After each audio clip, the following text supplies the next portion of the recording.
And then you were like, do you have any evidence for that? And then like he was like, I watched a bunch of YouTube videos. That's what it kind of feels like right now, to be completely honest. It feels like you're like, well, I got all these but the Twitters with problem like is you're tweets with just thousands of wrong. likes. Like if you compare, like, so look at like some of the largest, like most of the large online right people now are either like, a lot of them are banned, a lot of them are demonetized. So you've got people like Crowder is still on YouTube, but his entire channel is demonetized. Alex Jones has been wholly deplatformed. Richard Spencer has been wholly deplatformed. Like Nick Fuentes has basically been, I think he even got banned on D Live. Not Right? banned on Twitter Like, though, which is strange to me.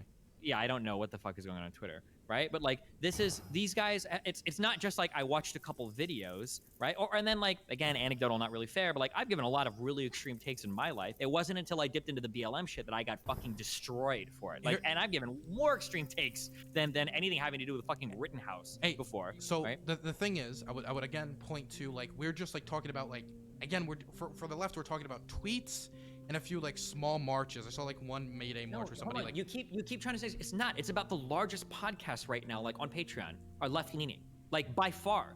What does Travis bring in? Like, it's over 100,000 a month, I think. Great. So that's a lot of money. That is true. But again, that's one podcast putting out bad ideas. Alex Jones has been putting out how much bullshit for a lot more money than that for a long. And not only that has Alex Jones been, made himself very wealthy and been doing that for a much longer amount of time than most of these left-wing and progressive figures. His, entertainment and, all the other propaganda and, extremist bullshit that he spouts has resulted in well, at least in one case, it's resulted in the harassment of the victims, the parents of the children killed in the Sandy Hook shootings. Those parents were harassed until they had to move and keep their identities a secret and everything. But then also there was the case of Pedogate, or Pizzagate, I should say, in which, high-profile politicians like Hillary Clinton and certain other figures were rumored to be running a pedophile ring in the dungeon or the basement of a pizzeria. I think it was called Comet Pizza, that didn't even have a basement. Some man drove multiple states with a rifle, with a semi-auto rifle, and let off some rounds in the store, in the pizza shop, and nobody got hurt. In addition to this kind of general, and in a sense, kind of this skepticism, this dangerous, shallow skepticism that allows people to, again, indulge in conspiracy theories, or to, just because somebody approaches them with a certain level of authority or comes from a specific institution, that they can be, brushed off and whatnot. We don't see nearly the same type of energy and results from left-wing figures, even though plenty of the left-wing figures that Destiny or Steven is referring to definitely are annoying. There's a difference between, people being annoying or acting in bad faith, and people who actually pose an immediate threat to themselves and others, mostly others. So that's really all I want to play on that part. It's just Destiny being really an over what they call troll or concern trolling, in that Dylan is pointing out that, your criteria for judging these people isn't like examples from, say, the military, law enforcement, this, intelligence agencies that are saying that, hey, white supremacy, especially that done by males, is on the rise and poses the greatest, threat, not just to domestic and many international affairs. You don't have that. You also don't have, statistics. People want to talk about, the statistics of black crime, or, of people of color or non-white people, when white people are the ones, when most people commit crimes against those of their same in-group. But white people, in addition to abusing and exploiting other white people, are also more likely to abuse and exploit and commit violence against people of color, black people, non-white people. You know what I'm saying? That includes white women to certain degrees. So it's just a lot of using examples like that, and then saying that, like, oh, well, look at this tweet and this girl that I met off of Tinder, and saying the fact that certain people's Patreons are making them a lot of money. It's like, show me somebody who went out and tried to kill somebody in the name of Chapo Trap House. Show me somebody who tried to go and take some politicians hostage because of something Breonna Joy Gray said, or take any random leftist movement and saying, let's count the casualties to any degree you want to measure them, versus on the left left wing and progressive side versus the far right and reactionary side. It just don't line up. But what I'm gonna do right now, because I am recording the stream and I want to be able to play these things later, Ashley, is I'm gonna play the Steve Harvey clip, and then I'm gonna play some other men, prominent men in Black culture right now. They have a huge platform, and they recently had a spat. And even though it's not directly related to what Steve Harvey says, they both have their own specific views about the dynamics of women and men, and I want to get to that. So that basically summarizes that. I wish I was recording the whole thing, but whatever. Steve Harvey, women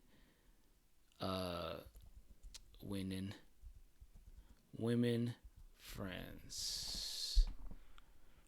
La la la la la la. It's like 2 minutes, 3 seconds. All right, so it's like 2 minutes. Let's look at this.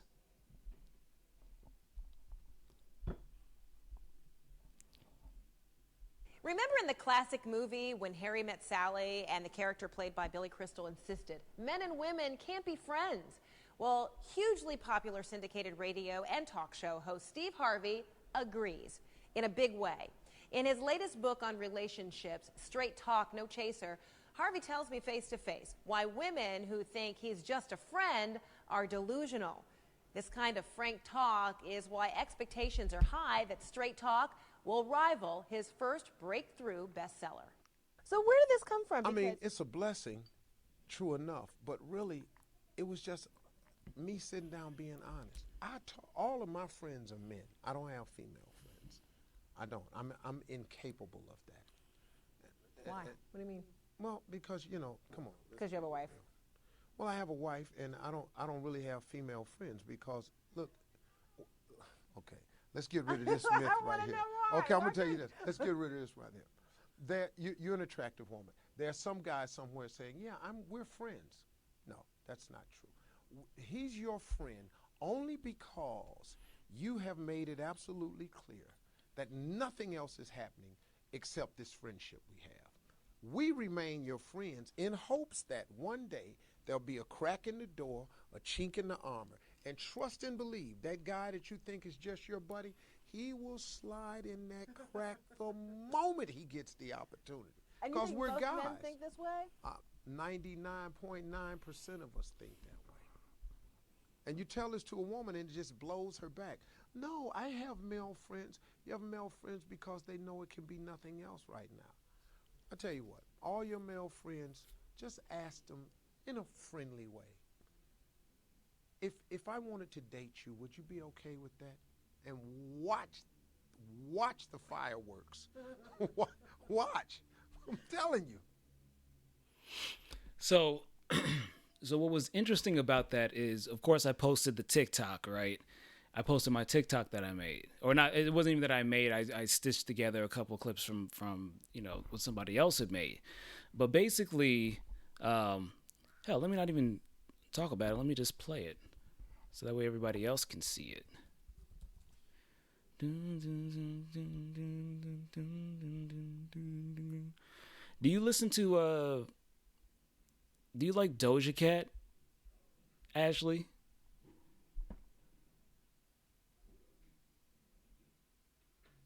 So here's the clip. I'm gonna go ahead and play this clip just so other people can see it. There's some guy somewhere saying, "Yeah, we're friends." No, that's not true. He's your friend only because you have made it absolutely clear that nothing else is happening except this friendship. Men and women can be friends without any action. The problem is y'all be friends with people you have nothing in common with other than attraction. I've been seeing the trend. It's hurting my eyes. Your friendship is based off flirtation. Y'all some hoes in disguise.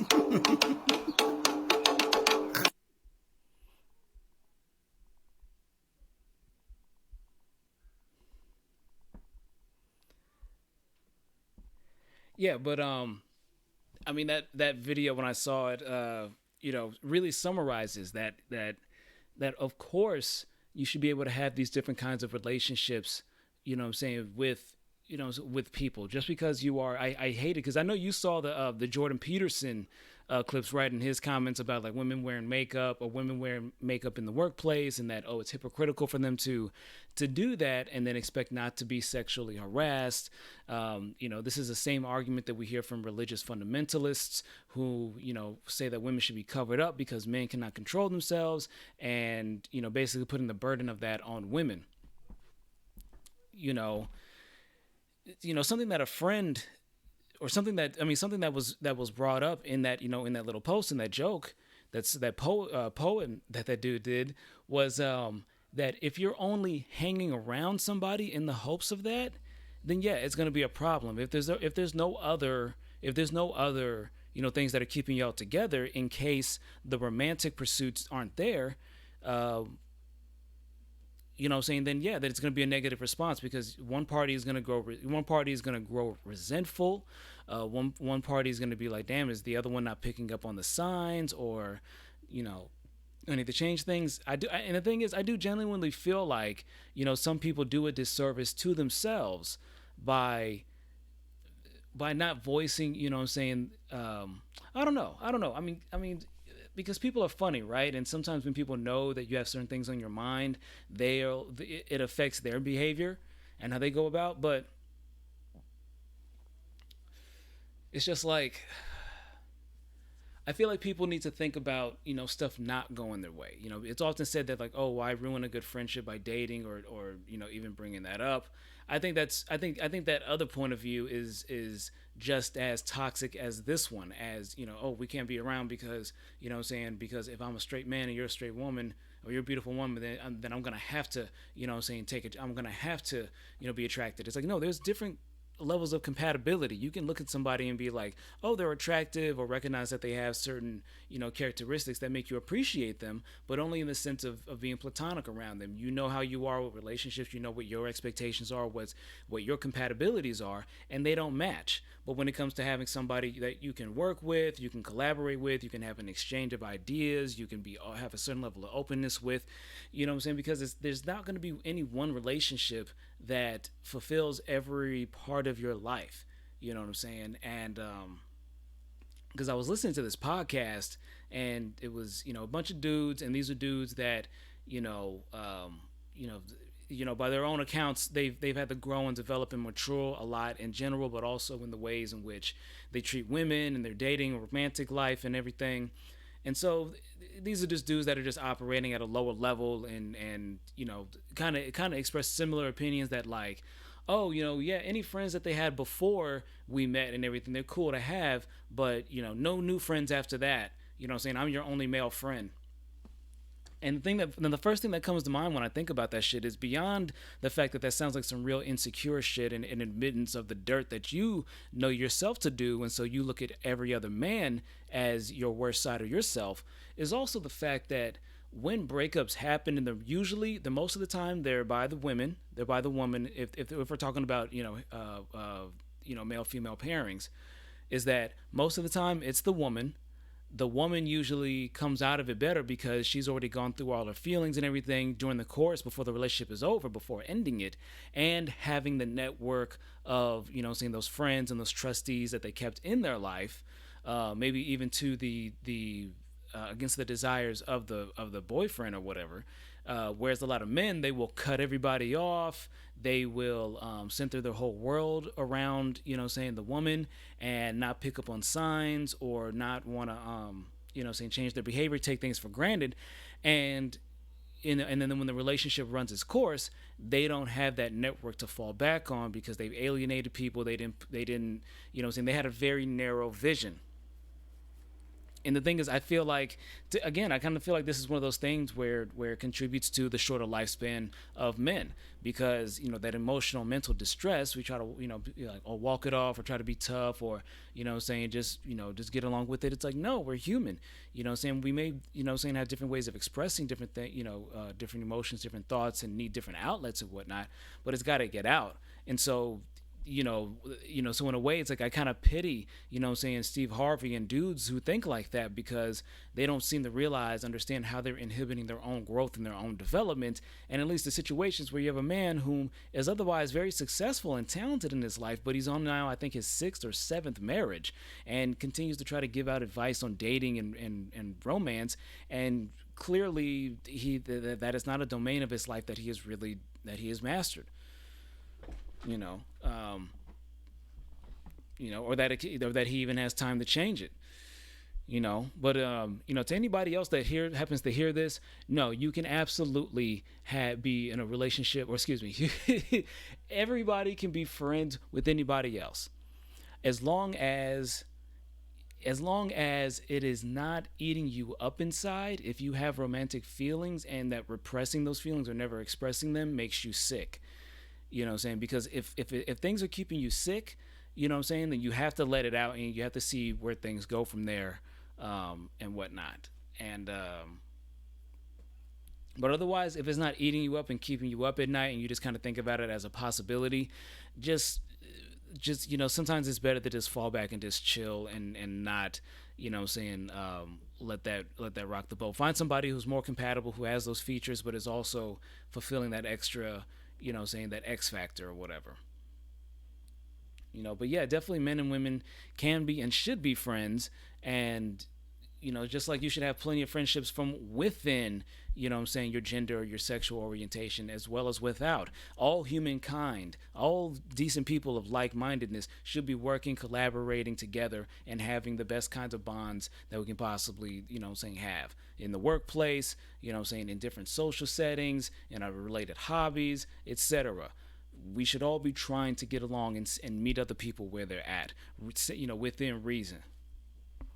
But now we're going to get into something that's a little bit more one-sided, and where I'm a little less forgiving about it. And there's this man named Kevin Samuels, and yeah, he's a real piece of work.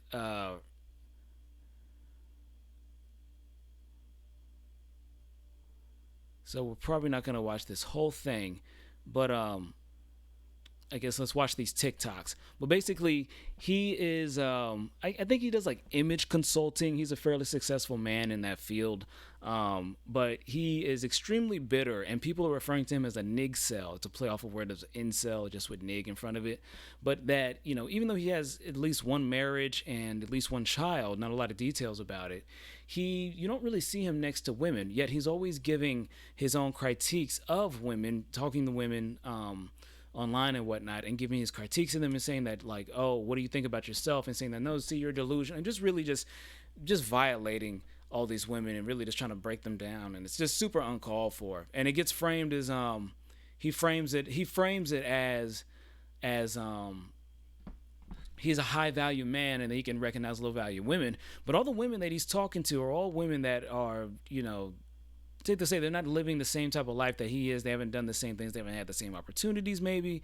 But you don't really see him aiming that energy towards women of similar status, and there's a reason for that. But let's get into this little compilation here. Let's see what he has. Let's see some of these interactions. To debate, and got news for you. Men don't like that. I know they don't. So that's what I'm saying. I literally study politics and debating and stuff like that. So for women like me, am I just you keep validating why you're important, why you're special, why you matter. Do men keep you? No. There you go. That's all that really matters right there. Nope. See? And this is what I need you guys to understand. This woman, if you don't get it together, you will die alone. So your son makes something of himself. He becomes an attorney. You think that he should bring home a woman with 3 kids by 2 different dudes? I think he should bring home whoever he please, whoever he's happy with. Right. Just because a woman doesn't have a kid doesn't mean that you're going to be happy with her. Ma'am, where's your husband? I've turned down 2 proposals because, okay. Oh my How God, many children do you have? There. How many children do you have? I have 1 child. Okay. Why are you so upset that I'm telling the reality that men want? or should you wait till you get to the level and then open the floodgates? Right. There's not going to be any floodgates. Why do you say that? You'll be 35 years old with a 6-year-old and a teenager, both by two lower earning men. Why would a man who's making $500,000 plus want to deal with that? Like, where does that come from? Why do you ask a woman to rate her? What is my profession? What is my profession? You're a consultant. I'm an image consultant. I don't ask them for no reason, and they know why they're coming here. Why do you ask them? Because it matters. What do you do? What's your profession? Because I'm not familiar with you. I'm a hustler and a street walker. Okay, congratulations. Thank you. All right, but I'm assuming that your looks play some portion in your success. No, sometimes I like to trick my men. I like to go out there real bummy and just see who I can. Yeah, but here's the thing. Even dressing real bummy, you can only get so low. How? I'm sorry, you can't be a one if you tried to be. I understand the kind of men that these women say they don't want busted, disgusted women that weigh more than they do. This man's crazy. I don't care about your attraction. I don't care about love either. Why do you women think you get it all? So listen. So on one hand, yeah, there is a point to be made that like some people in, the quote unquote dating marketplace, right? Because face the facts, a lot of people do look at it as like that they're looking to trade. They look at it as a trade of certain features or attributes or things that they're bringing to the table, and what the other party is bringing to the table. I'm somebody that tends to look at it like that, not in the extremes that Kevin Samuels or the women in these compilations do, but that, yeah, we are looking, again, compatibility. We're looking for an exchange. You bring this to the table, I'm looking for this, and I'll bring that, which you're looking for that, right? But, I'm saying those first, like those first few women that he was talking to, I'm saying, why should a man, want to have, a woman like that? Is that, again, maybe a dude already has those things and he's just looking for somebody, who he's compatible with. So what if she already has one child? You know what I'm saying? Now you could say it's kind of silly for this random woman who is not in the circle of people who make $500,000 to think that she's just going to randomly pull a dude like that, unless like she is making attempts to enter that circle, right? But at the same time, I'm sure it's going to get a lot more brutal because these haven't been too, brutal. That last woman he was talking to, that was hilarious. She's like, I'm a hustler and a streetwalker, which it's like, how do you go and say something that's so like ambiguous, and it could mean anything. I'm a hustler, baby. And then going and explicitly saying that I'm a streetwalker. You know what I'm saying? It's like, yeah, I work in my own independent contracting and I'm an escort. It's like, you could have just left it at, I'm an independent contractor. You know what I'm saying? I have regular clientele and whatnot. I'm doing all right. It's like saying I run a small business and I trap outside of, 1513 Willowbrook, Avenue and shit. Come holla at me. It's like, what the fuck is wrong with you? But let's continue on and see if he gets more, because he really like going all in on some of these women.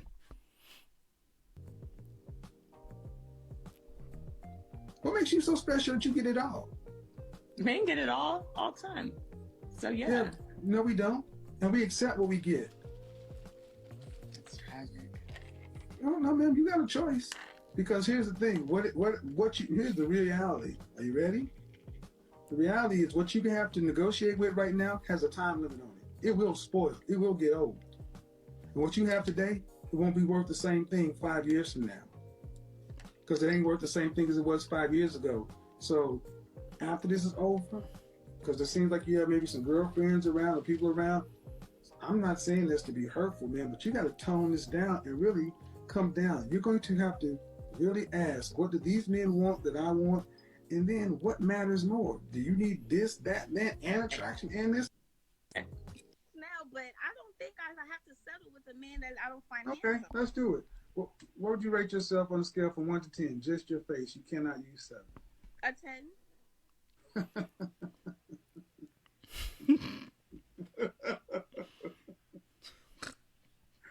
Oh, poor baby. Now let's try this again. I have a boy. God bless. So you Thank think you. Absolutely. no. So I mean, so you think a woman who's not under the leadership of any man is capable and qualified of leading a boy into masculine manhood? No, I absolutely think it's a hard job. Absolutely. No, I asked you, is it okay? And the reason so many of our boys are so soft today is because so many women are like yourself, not under anyone's leadership. Why didn't you marry his father? But do you think that was Why my didn't you marry his decision? father? Yes, it's your problem. Yep, it's your problem. No, Why it's didn't you marry my his father? problem. Why didn't you marry his father? I didn't marry his father. Okay, I'm gonna be honest. That was my decision. I was younger at that time, and that's still not. If you ranked yourself, honestly, if you You know, these are all arguments, you know, that have been, you know, said before. You know, he's asking women to rank themselves. You know, I mean, the thing is, again, the whole compatibility thing, different people, you know, saying have their different expectations and, you know, sure, people, you know, some, you know, think about it in terms of a grading system, and whatnot. But, man, this dude, I mean, he really just has such and you see it coming through when he was talking about the whole, like, you know, men raising boys and shit like that. And it's like, listen, you know what I'm saying, no one person, you know, girl, that's like saying that, like, oh, you put a girl around any random group of girls or around a bunch of guys, or let's just say you put a random girl with a bunch of random, you know, girls, other random women, and that they'll come out all right. It's like, no, we need different you know what I'm saying, you pick up on different traits from different people, and, you know, that's not necessarily tied to somebody explicitly like being a male or being a female, but that there, you know what I'm saying, are certain behaviors, certain expressions and ways of doing things that, you know what I'm saying, are unique, you know what I'm saying, across sexuality, across sex, across gender, across orientation, and across, you know, individuals and cultures and all that good shit. And so having a well-rounded experience is a thing that we should all, you know, see, be valuing. And it's like, while on one hand you could be saying, oh, okay, you know, the woman who was mentioning why she didn't marry her baby's father and everything, you know, and kind of trying to dance around it. It's like, look, he could have been scummy. She could have realized after the pregnancy that this really wasn't something that she should just, like, she shouldn't just, you know, let him put a ring on it just because, that it was better for her to be, you know, to be single. And the thing, a common thing that gets brought up, especially about, you know, saying black children and the black households and whatnot, is that, you know, so many men are, absent fathers, and without answering the fact that, like, well, a lot of black men have been put in jail, you know, saying under a criminal system that operates primarily on that's really effectively slavery, right? That operates out of getting free labor out of people and you know, punishing people. Oftentimes the punishment doesn't fit the crime, or they are not actually guilty of any crime at all, and they're just milked for any resource, any, you know, money that they possibly have, and then discarded. Right, so there are a lot of black men, black people especially, that are targeted by law enforcement, by the justice system, by the criminal, you know, saying courts and everything, and, you know, saying experiencing, you know, higher levels of you know, poverty, higher levels of which, you know, usually means that you're going to then go and engage in illicit activities to try to make a living, which puts you in greater harm's way, and also including running afoul of the law and everything. But shit, I forgot where I was going. But in any case, it's like those are just other factors that go into the discussion of why, you know, black fathers are absent. Oh, the point I was trying to get to is that, yeah, while the biological father may now be around, it's common for, you know, other men to be playing that role, whether it's other relatives, you know, saying such as somebody's uncles or grandfathers, or, you know, saying cousins and uncles and whatnot, to, you know, other men that enter the life who have no relation to either party. You know, black men have, what I'm saying, plenty of, father figures, male figures, maybe not the best ones, but there's no shortage of them. But let's get back to Kevin Samuels. Think yourself on a scale of 1 to 10. What would you 10. rate? Yeah, let's get back to reality. No, I'm in reality. No, you're not in reality. I'm in reality. You're not in reality. If you're gonna be a 10, we can end this because that's not reality. You're not a supermodel. So what are you basing? You're not okay, man. Check the the attitude. Check the attitude. This. Let me just go ahead and say this. This bullshit that's running around with black women. They call yourself a 10. Never say you don't. That is some of the most destructive psychobabble that's going around. I'm just saying it's worldly. Well, you see, Kevin, I come from inner poverty and I wasn't raised with much, but after my international travels, I see what I deserve in my life. Deserve, and, do you? Deserve. Yes. Tell me why you deserve what somebody else has. I never said that. But what do you mean? Tell me what you deserve. I deserve money because I'm intelligent. So, every intelligent person, are you a member of Mensa? What's Mensa? The Society for Genius Level Intellects. Oh, well, I've never heard of this. Black men are married to black women at what rate? I'm not dealing with race. I'm dealing with facts of what I No, I'm see dealing and with what I know. rates. I'm dealing Listen, with. you No, do hold the on. math. No. You have time. What rate when black men are married? What rate are they married to black women?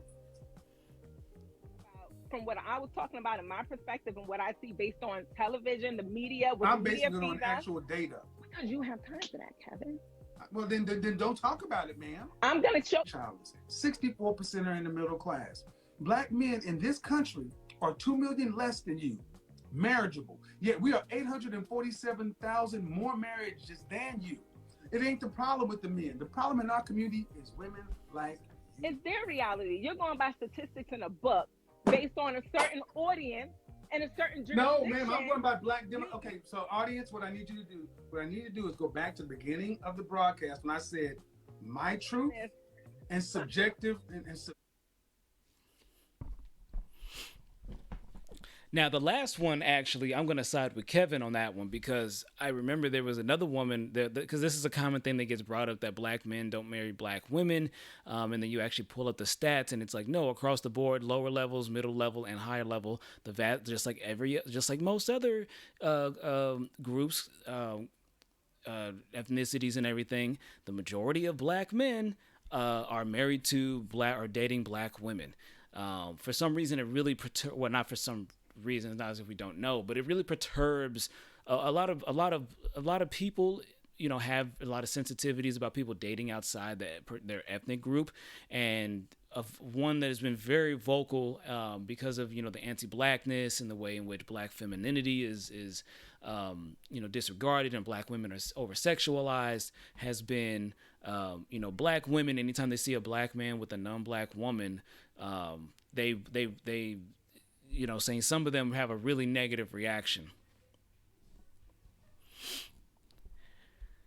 Yeah, the thing about Kevin is, and somebody else have brought this up, is that like some people try to say like, oh, he's running game and shit like that. Really, he's just letting out the bitterness that a lot of men feel because he's in a place where he's very secure and doesn't necessarily need the approval of mainstream society, so he can talk this way to women. Now, those things that he said to me, or it's not to me, but those things that he said from my perspective,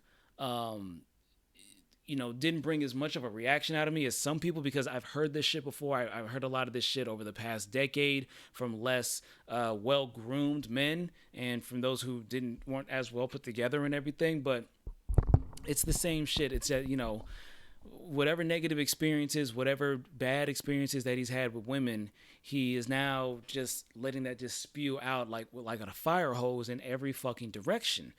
And yeah, while again, on one hand, it can be said that some of these women maybe have their own delusions. People can be in a state of delusion and have a sense of entitlement. What he's doing is not actually addressing that shit. He's just saying, "Oh, you think you're a 10? Well, I'm gonna tell you what you think you are." And it's like, dude,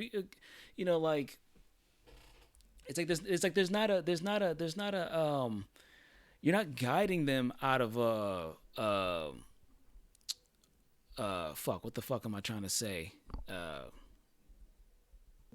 Shit, what the fuck am I trying to say?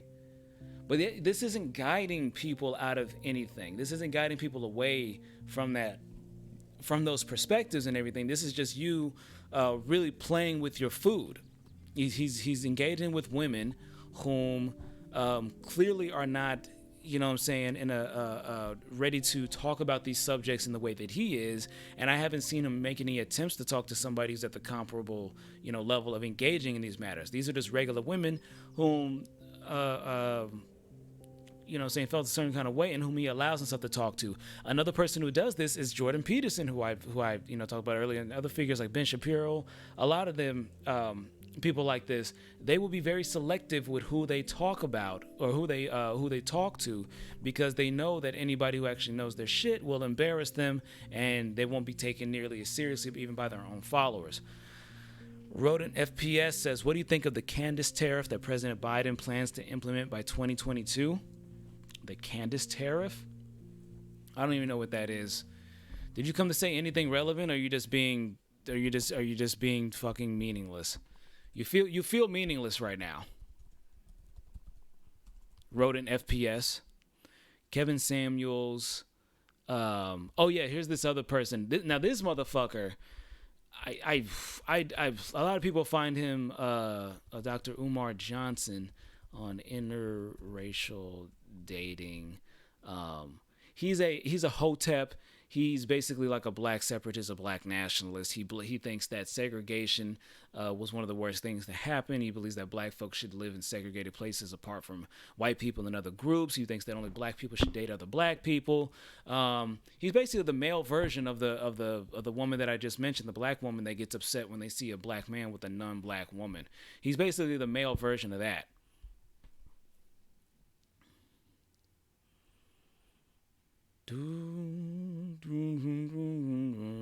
Yeah, Rodent FPS. I don't know if you feel it sound a little lost. You said you sound a little lost.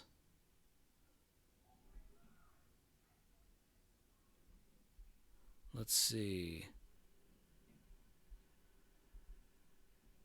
Oh God, that one's too long. Let's look at this short one.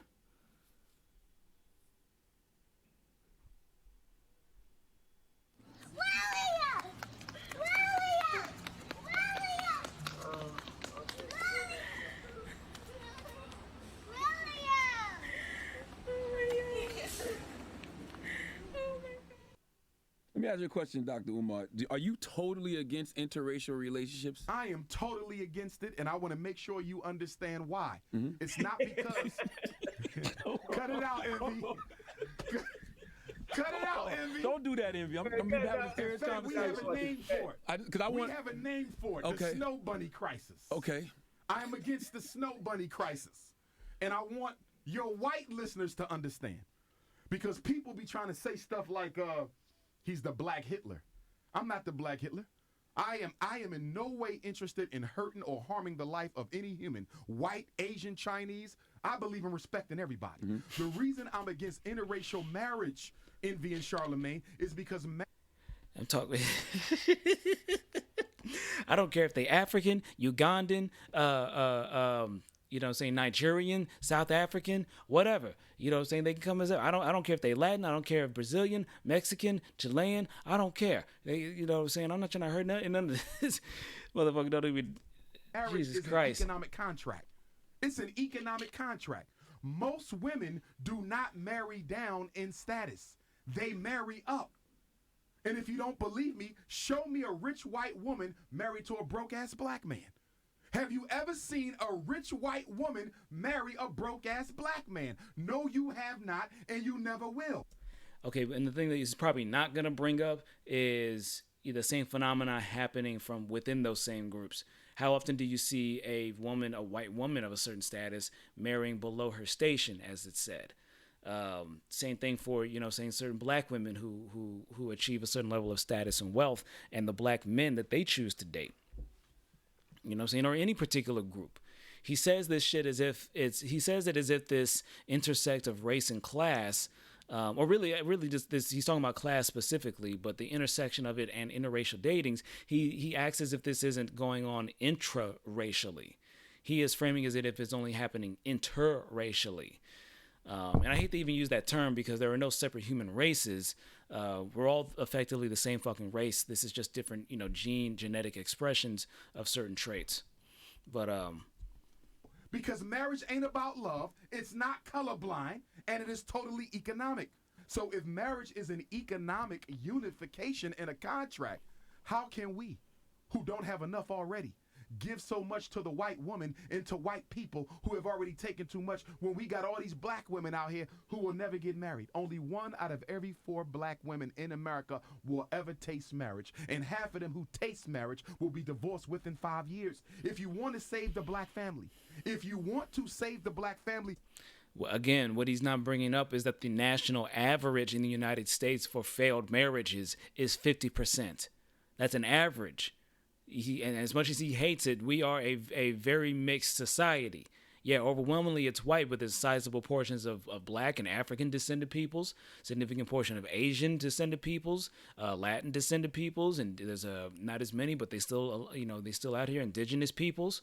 You know what I'm saying? And then, of course, people whom don't have such strict, ideas of who they are. You can't just call, any random African person African. They'll tell you specifically where the hell they're from. They'll be like, I'm Egyptian, or I'm from Zimbabwe, or I'm from fucking Madagascar, I'm from Ghana, I'm from, here. Same thing for any Asian, Latin, European countries. You don't just call, a German or a French or a Spanish, a Spaniard, European. They'll tell you what the fuck they are immediately. But the thing is, he wants to get very specific. He'll make allusions to certain things in society, like, oh, only 1 in 4 black women will taste marriage and shit, without listing off what he may bring it up. We'll play some more of this video without immediately bringing up the fact that this, what are the numbers for different groups and whatnot. It's like, yeah, let's talk about the plight, black people's in this respect of having stable relationships and the causes for that. But this, being very picky and selective with the information, he's just as bad as a lot of these right-wing reactionaries and shit, because deep down that's what he is. He's just coming at it from a place of like, oh, I'm non-violent, it's like a lot of these Nazis really, who say that they like, oh, we don't want to violently separate. We just want them to go and live over there and not have to see them and blah, blah, blah, blah, blah. But we don't want to have to force them. But the question always then becomes, so then what do you do with the people who don't willfully want to go the fuck over there? You know what I'm saying? And then like, oh, I guess then I guess they're asking for it. They're asking for an extreme response. That's really what it comes down to. But let's listen to more of this nigga speak. You have to protect it. And in order to protect it, you have to be against interracial marriage. You can't say, I love the black family, but I don't have a problem with interracial marriage. Interracial marriage is eliminating the black family because it is not providing our women with enough available and able black men to be their husbands. So it's not just white. It's not just white women. You just feel white women, Asian, everybody. Nobody should be marrying out the race because there's political consequences, DJ Envy. I'll give you one right now. Naomi Osaka. Am I saying her name right? The tennis sister. Mm-hmm. Naomi Osaka, yes. Naomi, I love the sister, right? She knocked off the greatest of all time, the GOAT, in Serena. But guess what? Who is she representing in the upcoming Olympics? Is she representing Haiti? No, she's representing Japan. So here you have a half African sister, an African sister because there's no such thing as half African. Our genes are dominant. So you got an African sister with a Japanese mother, and instead of going back home to your father's blood, Haiti, to represent the Africans in Haiti, you're instead going to represent the Japanese who've never done anything for black folks and are part of the Trilateral Commission with the American white power structure. But who taught her to play tennis? Did her Japanese mother teach her to play tennis, or did her black Haitian father teach her to play tennis? So a couple of things. First of all, so Naomi Osaka, shout outs to her, is indeed half Haitian, half Japanese. And I believe the reason that she stated why she's not repping Haiti is that I think while she was conceived there or born in Haiti and whatnot, and her father is Haitian, that she was raised culturally, she actually came up primarily in Japan. And if he actually pays attention to Naomi Osaka's life, is that she, he does mention that like, oh, there's no such thing as a half African because our genes are dominant. That's not what dominant and submissive, genes, how they actually work. So when people talk about dominant, like black genes are dominant and whatnot, that doesn't mean if somebody that's black and somebody that's not black has a child, that means automatically they're black and shit. That's eugenics, and that's like one drop science. That like your bloodline is polluted by in the presence of this other genetic material, and also these hotep niggas are the kind that believe that because black people. And really, that's kind of vague. Certain African peoples we have the longest, running lineage with. They say effectively that, everybody else that's not black is a deviation, a bastardization of blackness, including white people who are the worst deviation from humanity, effectively, saying that they're part, they call them Yakubs, after this doctor that never actually existed, saying that he created them from apes. Created white people from apes, literally from primates. Anyway, so getting back to this whole thing about like dominant and submissive genes, that's not what it means. Is that there are certain genes that may have a more dominant presence, but so we can look at different people's ethnic groups and see that certain genes get passed down in certain siblings. You could have 5 kids, and each of them could have different traits, either from you or from either your parents. You know what I'm saying?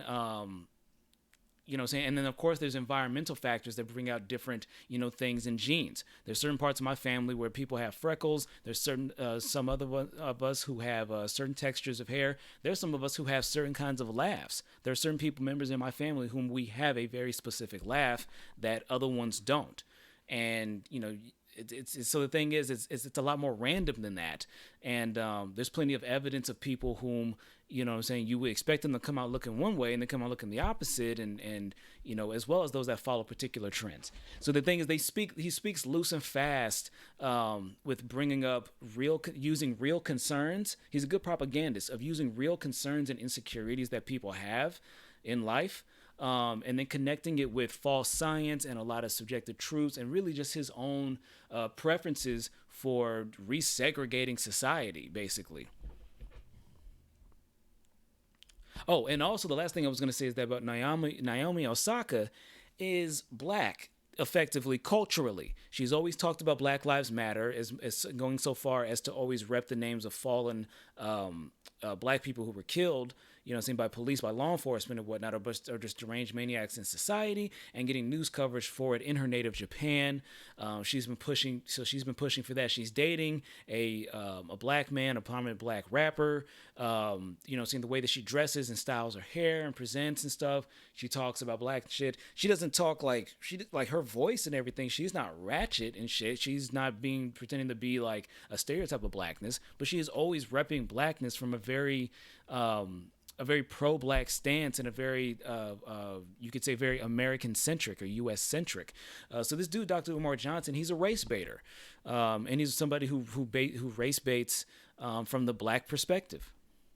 Her black Haitian father taught her to play tennis. It's the African DNA. It's the African ancestors in that girl that's responsible for her tennis success. But instead of representing us, she's going to go represent the Japanese. Well, this is what you got to deal with when you make mixed race African children. Hold on, baby. I think her case is a little different, though, because she identifies fully as a black woman. She definitely does. So if you identify fully as a black woman, Charlamagne, why is she not representing Haiti? I get it, but that's a little asterisk. Because because she's putting her money in the black causes, she puts her money in the black organizations. She got a black boyfriend. Like she stands up for black causes. You see what Haiti going through? Oh, 100%. 100%. So do you know what? I don't even know if Haiti got a tennis team, so I don't know, to be honest with you. They don't have to have one. She will win the whole thing. But here's the point. If you look at the political situation that America and France has Haiti in, that they've been in since the Haitian Revolution of 1791, if you look at the fact that the children are being raped, robbed, stolen by whites, if you look at the fact that America and France have sabotaged the Haitian economy and the Haitian society, if Naomi was to represent Haiti one time, she can go back and represent Japan next time. But if she was to represent Haiti just one time, it would shine a light on all the injustices that the U.S. government and the French government are inflicting upon our there's already plenty of attention. There's just not a lot of political willpower because of, yes, racism. France still holds a lot of debt over them, and they are a major international power. So it's going to take a coalition of people who are really brave and willing to put their necks out in order to get them to back the fuck off and forgive that debt. Haiti has received quite a bit of help. If he would actually follow up, with the shit in sight, different organizations and individuals who have cared about that. And the thing is, I don't know to the extent in which Naomi Osaka has brought up Haiti, but again, she's just a fucking tennis player. And the thing is, even though it's great in the ways in which she has spoken on black issues and black culture and whatnot, and getting, the names of different black people, notable black victims, there's only so much reach that can do.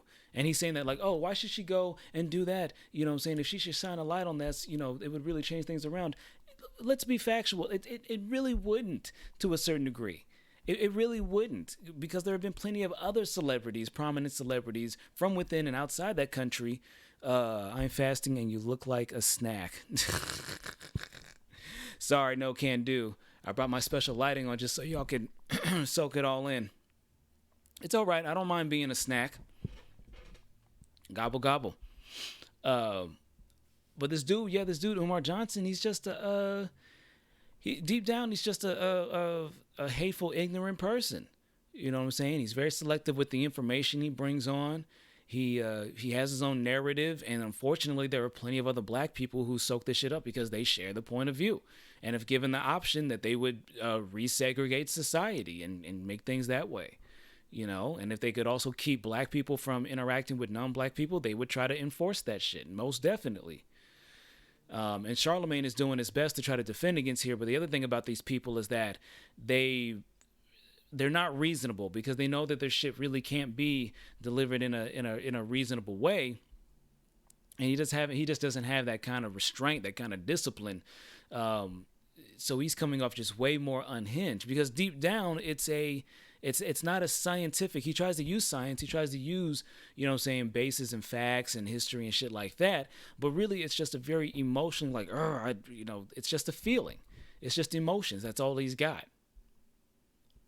And sisters in Haiti, and it will demand from the international community some answers and some changes. She has a chance to almost rescue an entire nation of people, and she won't do it because she won't go into the Japanese blood. Then why she not doing it, brother? I'm not saying she hasn't. To be honest with you, she hasn't what? She not representing Haiti. She has not represented Haiti, but she speaks out against so many black issues. She probably has spoken on Haiti. I don't know, Charlemagne. But I do see her speak out a lot in regard to black issues. Okay, but until she speaks out for the Haitians, and until she do something significant for her father's people who are responsible for the talent that she got, her father's people, her father who taught her how to play tennis in the first place, if it wasn't for a Haitian father, Charlemagne, she wouldn't be in that position. Show love to Haiti. The point that I'm trying to make. Look that up, Dan. I'm asking the white man to look something up. I got you. Oh, yeah, because I'm sure I'm pretty sure I've heard her speak out against that. But the point that I'm making is, if she represented Haiti in the Olympics, here's what I'm saying, Charlemagne. You can't take a small, soft act of activism and try to use that to replace a major, significant act of activism. What is so? What the hell is she supposed to do? Is she supposed to go to Haiti and start a new revolution? Is she supposed to become an economic minister? Is she supposed to become a politician and whatnot? She's still just a professional athlete. All she would be doing is because she already speaks of so many black issues and whatnot. For a lot of people, this would just seem like another hole in the peg. One of the benefits of her coming from being validated in many people's eyes as being a Japanese citizen and part of Japanese culture and society, while also being, part Haitian, part black, is that she can bring up issues that normally don't get the kind of attention that they deserve. Because it is a lot more expected for somebody that is black and being pro-black and cares about black people to stick up for causes in Haiti. And again, I don't know the extent in which she has talked about Haiti, but he's saying that she's doing this insignificant, activism in which she could be doing a much more significant one. Again, he's being very selective with the information he's bringing up. And, this dude's just a piece of shit. She would be doing the exact same thing. she would be doing the exact same thing, and all the same players and people who would want to focus on that shit, you know what I'm saying, would care about it, because Haiti has been in the spotlight for a while, before the major earthquake that they had years ago and also following, which, you know, really wrecked their infrastructure. But everybody, the world, so many parts of the world were watching and trying to help Haiti get its shit back together. I don't know how the progress stands at this point, but there's definitely been plenty of helping hands. You understand? Making 1 or 2 news bites during the context of a press conference is not the same as representing the Republic of Haiti on the international stage. Even if she says something, I don't care about that. You had a chance to represent the people who are responsible for you being who you are, and you chose not to do it. I'm not knocking her. I'm a fan of her. I want to be clear. I'm not knocking my sister. In fact, I would probably have more criticism for her father, because I want to know what you put in that little girl that has her running to Japan instead of Haiti to represent them in the Olympics. Here's the point I'm making. When you have mixed race African children, these are the types of issues you're going to have to deal with, because until African people get out of situations. She was born in Osaka. She was born in Osaka. So that's why she has to play for them. Can I ask you a question? So she was born there. She literally has her citizenship there. Culturally, she was raised with that. And, you know, but like a lot of people from mixed heritage or just having a heritage, you know, saying you can still get passed on certain stories, certain traditions, and a certain mind frame, a certain way of looking at yourself and those of the shared, you know, saying lineage. She was born in Osaka, and yet she still chooses to speak on a lot of black issues, especially from a very pro-black sentiment and from a very Western, you could say, centric perspective. And, you know, you effectively have to represent for wherever you have your citizenship or wherever you were, you know, people mostly recognize you. You gotta rep the home team and shit. And as far as him making this connection between, like, oh, it's in her blood. Basically what he's making the insinuation is that, like, when he asks, like, oh, I want to know what he put in her, you know, to make her think blah blah blah blah blah. What do you think he put in her? He put fucking half of his fucking genes and half of his fucking her Japanese mother's genes. That's what the fuck is in her. She's mixed, motherfucker. And culturally, and the thing is, even somebody's genetic material. When you talk about then environmental factors, the country of origin, the culture, the region, and everything, those are also influences, you know, saying on who a person is and their mindset and how they look at the world. You know, what I'm saying, this dude said that he's not hating on her. He says that, like, oh, I'd probably be more angry at her father. Fuck you, dude. He's way more open-minded and done way more with his life than you ever fucking will. I think this dude's like a psychologist. I don't even know if he actually practices psychology and whatnot, if he's even certified. But this is what people like him do. They get certain kinds of certifications so they can go around and say that I'm a doctor of this, I'm a professional of that, I did that, blah, blah, blah, blah, blah. But not tell you that they got laughed out of their respective careers, or they never really saw things through because there's certain processes and certain, you know, gatekeeping that you got to get past. But they know that their shit doesn't pass the snuff. It doesn't you know, it doesn't pass, and so they have to go this route by, you know, ingratiating themselves with, you know, different people in the media, different people in society from the cultural angle, because they know they can't be let into most angles in business and academia and whatnot. Yeah, she's mixed. She's mixed, ethnicity wise and culturally wise. And hell, I mean, the thing is, you can even say that for anybody who just chooses, who becomes enamored with different cultural expressions in different groups, and, you know, finds different forms of expression that they think speaks to them, and that they take it seriously and incorporate it into themselves and become saturated in that shit. But these closed-minded motherfuckers think they're speaking the truth and everything, when it's really just hatred, it's really just ignorance, and because they're loud and aggressive and assertive, more moderate, level-headed people get intimidated by them and feel as if they have to you know, let them on, because as you can see from the views here, it's only been up for, I think, a week, just under 2 weeks.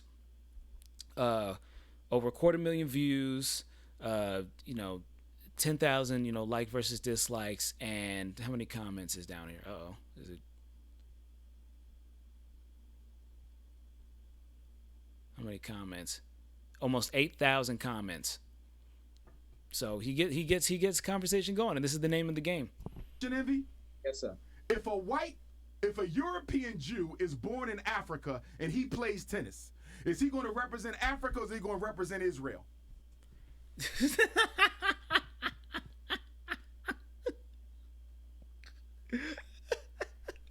First of all, if he was from Israel, he would be. If he was from Israel, he'd be Israeli. All right, Jewish people from Israel are quick to distinguish. Again, just like he brings up African and shit. Do you think Egyptians allow themselves to be confused with Madagascarians or South Africans or people from Ghana or Nigeria or Zimbabwe or is Angola over there? Yeah, Angola is definitely there. Oh, excuse me, Algeria. I think Angola as well. But in any case, just like and then the thing is, there are Ethiopian Jews. There are Jewish people from the United States. There are Jewish people all across Europe.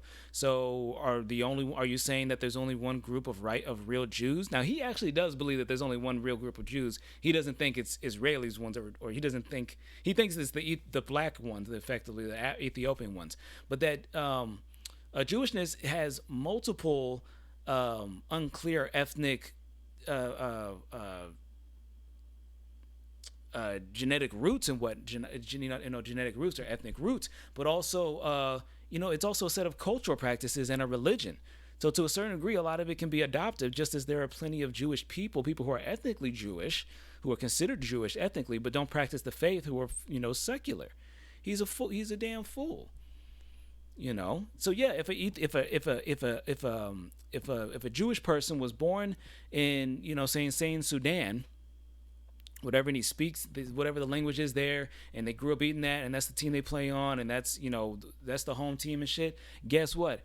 That's a Sudanese Jew that is going to be representing for for Sudan first, and then for Africa, and then sub-Saharan Africa. So this dude just has a very limited way of looking at the world. Let's finish this clip and then get into the beef that he's having with the man we were just talking about, Kevin Samuels. Probably Israel. Thank you. So it ain't got nothing to do with where you're born. It's where your loyalty is. And until black people get organized, fellas, many of our mixed race children are going to identify with the other race because they doing better than we are. Maybe and I just want to end it there because there's really nothing else to be gained at that. But I'm actually glad that he said that because of what kind of the thing that he was alluding to again with mixed race and whatnot. He finally said what he really meant was, or in more explicit terms, that simply having those genetic roots, simply having mixed ethnic heritage, forces you to have dual loyalties. And that those loyalties then for some reason have very specific geographic loyalties. Disregard the fact, all the different regional differences and that there's plenty of infighting within these groups and shit like that. He's just an ignorant piece of shit. He's just an ignorant piece of shit, and he's just a bigot. And unfortunately, this shit is tolerated in the black community because of a lot of the negative, anti-blackness and history of fucked up things that happen to black people. So there's been excuses given or passes given to certain figures and certain ideologies that would be chased out of the room in non-black circles, or specifically like white circles, are tolerated more so here. Because especially when you talk about like liberal or progressive, left wing, non-black people, this shit wouldn't go down. They wouldn't accept it for their groups, but for some reason, not for some reason, but black people, it gets a pass, and I don't like that shit. But in any case, let's see what the beef is going on between these two. Dr. Umar Johnson comes for Kevin Samuels. Can I get a short one? Yeah, let's get a short one. Actually, let's probably watch. Let's watch this No Jumper. I like the coverage that they do. Do you love boating? Well, Freedom Boat Club makes Hell boating nah. easier than ever. People have been calling this the showdown, that it's going to be a Hotep versus a Nig Cell. And there's some people have been calling it that. I think that's fucking hilarious. A Nig Cell versus a Hotep. If it actually came to hands, I mean, the Hoteps win. They're just, the ideology encourages that, just being a fucking, just super aggressive and willing to engage in violence. Even though Kevin Samuels can come off a lot better in the eyes of the media and everything, and social media to some degree. News, it's Adam 22 here with your man AD. Let's get right into these stories. So first things first, people on Twitter are in an uproar this week after a war of words has seemingly kicked off between Dr. Umar Johnson and Kevin Samuels. Recently on Instagram Live, Dr. Umar seemingly called out Kevin Samuels and other YouTubers profiting from making black women feel bad. Kevin Samuels has made a name for himself advising men and mostly women who come to him for help. Women explain their situations to him and he finds a list of reasons why they're not in a relationship with their ideal man, often telling women they're not as attractive or valuable as they believe. Black women, I count about a dozen. I'm gonna call them the dirty dozen of division. The triple D, the dirty dozen of division. There's about 12 members of the dirty dozen of division, 12 beta males, YouTube life coaches, who are trying to build a platform by making black women feel bad. I don't like it. I can't appreciate black men trying to make a dollar off of making black women feel bad. And unfortunately, our black women, some of them are so thirsty for validation that they're participating in the attacks and slander against the black female community, and that's not acceptable. That's not acceptable. Dr. Umar's comments came after Kevin insulted him, claiming that Umar has 2 children by women he has not married and has not finished building the school he had been advertising for years. He then mocks Dr. Umar before giving him a shout out saying he doesn't have a problem with him. Right? You mean Dr. Umar Johnson, the man who has 2 children by 2 different women that he never married? Dr. Umar Johnson, the guy that for the last 10 years has not built brick one of a school he's collected money from?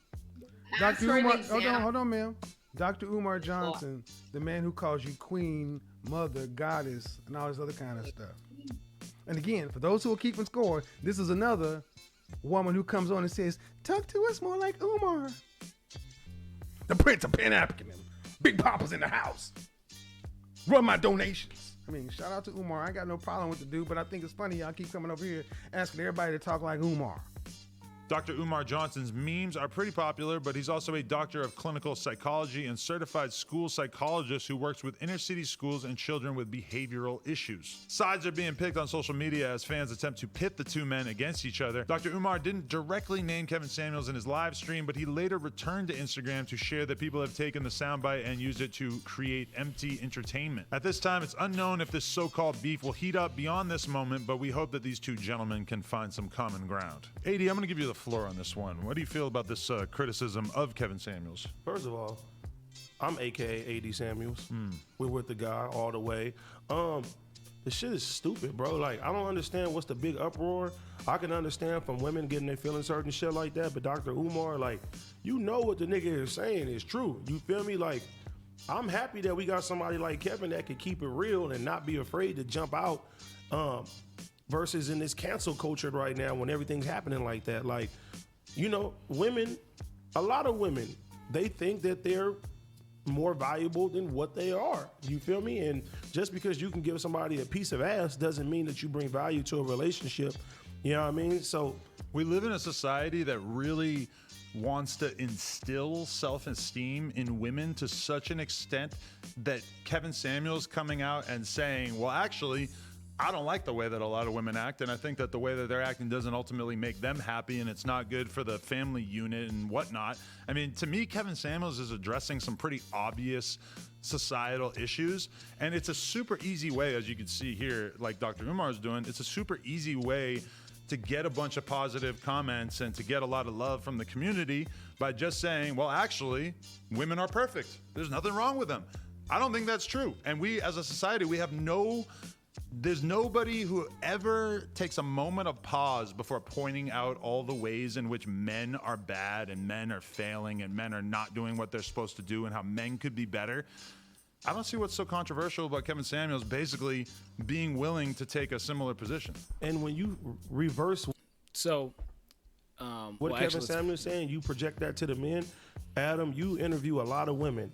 Maybe 90% of them women, if you ask them, if you found the love of your life and they worked at Petco, would you fuck with him? No, he's broke. Like, that's how the society is right now. So y'all, you women, you guys look at us as, you know what I'm saying, you equate us about how much money we make. You know what I mean? When you deal with somebody and stuff, you don't want a man that makes less than you. You know what I mean? You look down upon that. So when we say, hey, we want more than just some ass, you got to bring something else to the table. I don't feel like nothing's wrong with that. It's an even playing ground. Definitely. And I think that, a lot. And that's part of the reason why Kevin Samuels, I think ultimately will come out better for this, because they're like, as these two mentioned, you know what I'm saying, and it did in a way that was a lot less inflammatory than Kevin Samuels, that he says stuff that a lot of people do agree with. Then when it comes to compatibility in the dating marketplace, it has been accepted, you know what I'm saying, that men are looking for certain things and women are looking for certain things, and that what women are looking for in terms of seeking a male partner is what's referred to as hypergamy. It's rare that you'll see a woman who marries into somebody of a lower social status. They have to be at least equal, and oftentimes, of a higher status, to lift them up. Right. And it's commonly accepted that it's becoming more popular now that women can, will openly say that, a man is just there for, to essentially be a bag boy, be like a personal assistant and just help them, get through life and whatnot. Kevin Samuels, I don't like the way he goes about it. He does it in a very bitter, one-sided way. But at the very least, he's hinting at something that people can't acknowledge. Whereas Umar Johnson, his shit is just coping mechanisms. You know what I'm saying? Because as it's rightfully pointed out by Kevin Samuels, it's not as big a deal that he has 2 kids by 2 different women that he isn't married. I mean, that's obviously much more of a sticking point for him. But just pointing out the fact that, somebody like Umar Johnson talks all this shit, kind of like with Steve Harvey from earlier about, being so Pan-African and loving women and saying how important romance and marriages are and shit. And it's like, nigga, you can't you're part of the fucking problem. And that doesn't mean somebody who makes, we're all imperfect. That doesn't mean somebody can't make good points while making bad ones. But it's like his points are shit. The points he makes are shitty. They come from a really shitty place.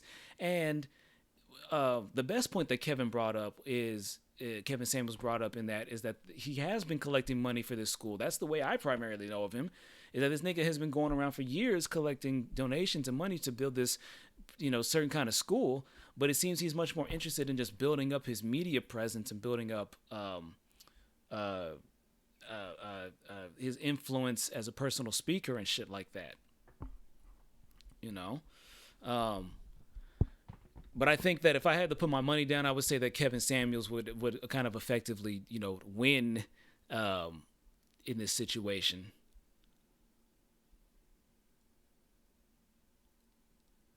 I need some more water right now. So this is a heartbreaking video. This is some other ones that have been getting played lately. There's been, as always, in the disputed areas in Palestine, Israel, occupying a lot of territory, and Jerusalem, the U.S. Embassy, as a matter of fact, was moved to East Jerusalem under Trump's administration, which was kind of like a wink and a nod to Netanyahu and the colonizers of Israel to effectively say, hey, we're not going to be as worried about your encroachments on Palestinian land. And so you see these really brazen videos of Palestinian citizens being kicked out of their homes in person, like just in the middle of the day. So let's watch this. This is on Q's News Network. And let's take a look.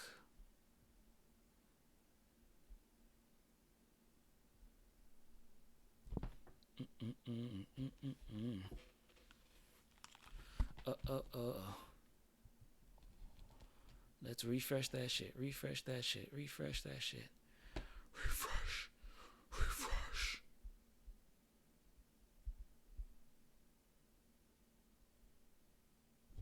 Let me get this water.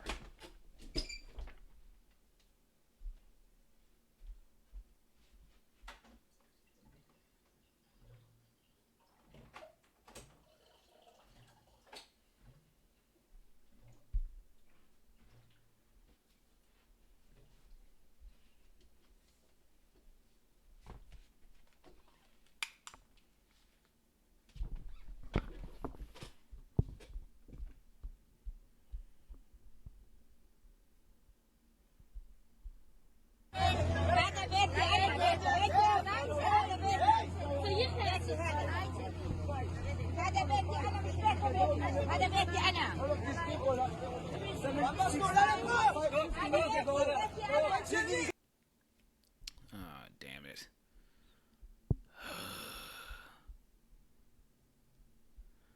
I'm gonna have to just bookmark some of these other pages and come back to them because too much lag. Too much lag.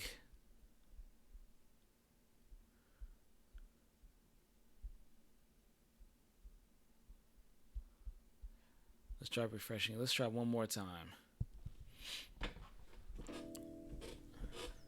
Completely forgot about this game. Shit, fuck it.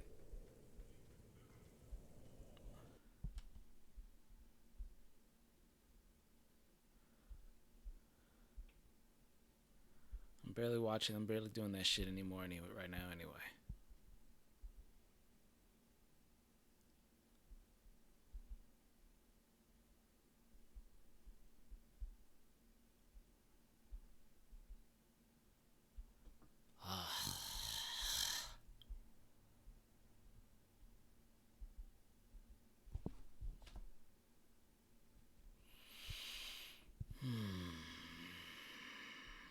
It's telling me all these fucking lags, warnings. God damn it.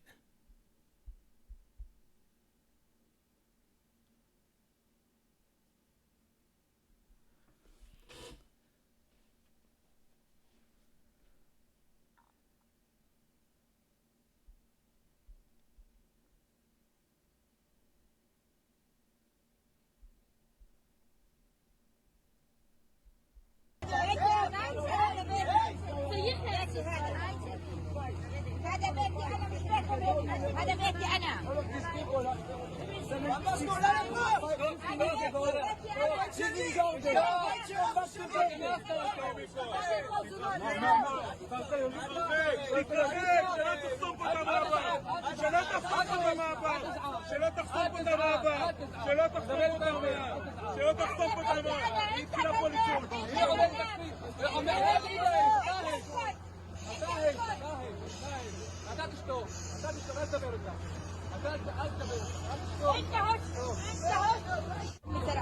بيتي انا مش بيتهم هم قاعدين في بيتي انا برا وهم جوا.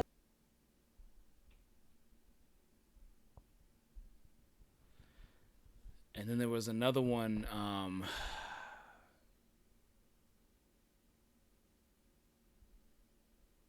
my God.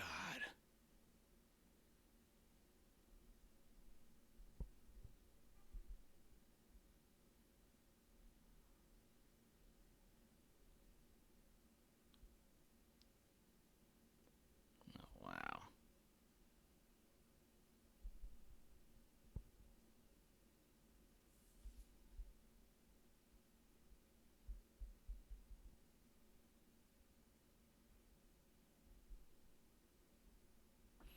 I don't know, Ashley. What have you?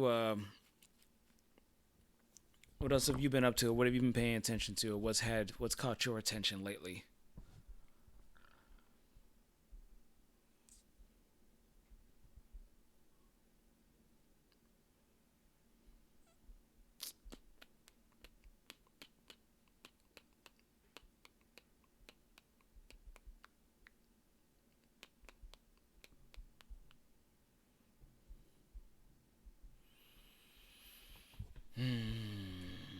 Dag nabbit.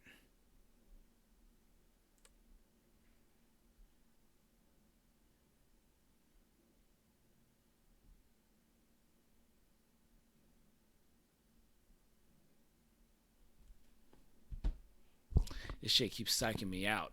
It keeps psyching me out like it's gonna play, but I know it's not gonna play.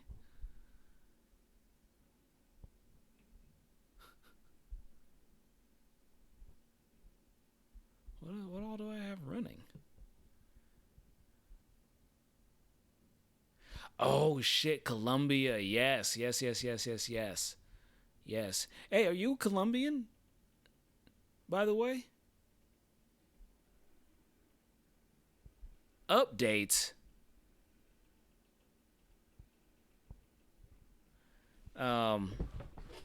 But no, I've been seeing the clips of that. Damn, I wish my internet wasn't going so fucking slow right now. But yeah, the shit that's happening in Colombia, because they've had this right wing government that's been very cozy with the usual forces within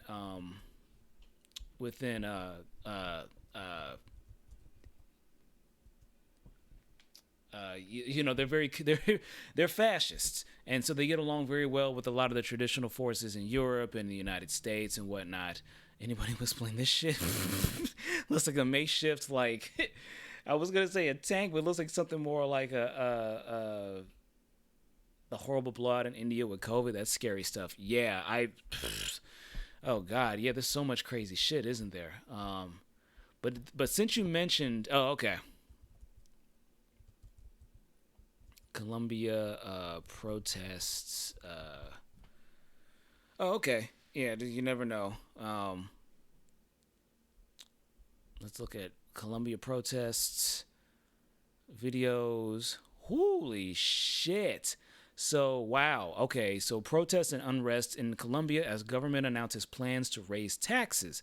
At least 20 people have died and scores have been injured. More than 80 people have been declared missing. Jesus Christ.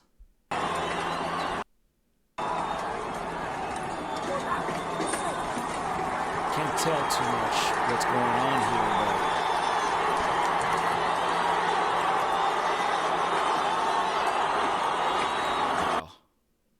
Whew. Protesters clashed with police across the country Wednesday over a proposal for new or expanded taxes. 40 people were arrested for alleged vandalism, according to the government, and over 40 police officers were injured. Protesters had answered the call from Colombia's biggest unions to hit the streets. In Cali, indigenous protesters tried to bring down a statue of Conquistador Sebastián del Belalcázar and faced off with police in riot gear before being driven away by tear gas. Right-wing President Iván Duque's proposal would mean more taxes for individuals and businesses, an attempt to raise billions of dollars, and, the government says, avoid a downgrade on its debt rating. Diogenes Orjuela is a trade union leader who protested in the capital, Bogotá. This march is the biggest display of outrage against this government, against the tax reform, and against the labor and pension reform. The government has gone against the country, and the country is responding in more than 500 cities. On Wednesday, President Duque responded, saying only peaceful demonstrations would be tolerated. Violence doesn't resolve any of the challenges that we have to face as a country. There are no stubborn positions here. Violence cannot be a mechanism of expression. Wednesday's protests are the most recent against Duque's policies, which began near the end of 2019. Union leaders called for marches to continue on Thursday and announced another for mid-May. Yeah. Yeah, the cops are literally shooting protesters with real bullets. Yeah, I've seen those stories. The president has risen tax on food and health, so there have been protests going on for 8 days now.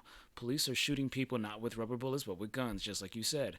The U.S. media is not talking about it. Jesus Christ. And the thing about it is, I don't know the exact affairs of Colombia and whatnot. I have followed them as much to know, as I said earlier, that they are like a right-wing, fairly conservative, damn near fascist government who are very cozy with westernized powers who have been exploiting them, including using instruments like the IMF, the International Monetary Fund, or just very exploited loans, right? Because you heard the dynamic that's playing out there. It's a lot of labor unions who have galvanized the people to protest over these raised taxes, and that the government said that that it was stated that it was, creating another stream of revenue, so that way they didn't get a downgrade on their credit from a loan that they have. Now, I'm somebody who's not against seeing the leveraging of debts and loans and stuff like that. I don't think that it inherently always leads to bad ends. And sometimes you have to be able to use, leverage in different situations to get different results. Use economics to bring about other, kinds of favorable results. That's just real politique. But that but that this is often used, especially for poor and countries that have struggled with stability and peace and civil order and whatnot, denying them even their basic goods and making it harder for already struggling people to survive. While as the story goes, the rich get richer. So we'll see what happens, and the only thing I can say that is semi-positive is that there's been a change of hands and a change of attitudes recently in a lot of other Latin governments. You had the return of Evo Morales in Bolivia. You had the win of his party and the ouster of the fascists that were in there before. You had the return of Lula da Silva in a time when Bolsonaro in Brazil is kind of at his lowest, and a lot of people around him are starting to fall and get called out. You had you have Mexico. You have the president there who what I'm saying? Of course, he's not going to be perfect, but he's better than what they had in there before. So the only thing, what I'm kind of getting at is that, hopefully there's enough coalition of other like-minded Latin leaders who have clout and the resources to, kind of help them out and hopefully, again, use some of that, any type of leverage that they have to bring about a much more favorable result for the, people of Colombia and whatnot. Yeah, they're talking about it. Orang News. Where's that from? Korean and Global News. Matter of fact, I'm going to go ahead and follow them. But yeah, they're talking about it. So this is, this has potential for some, holy shit.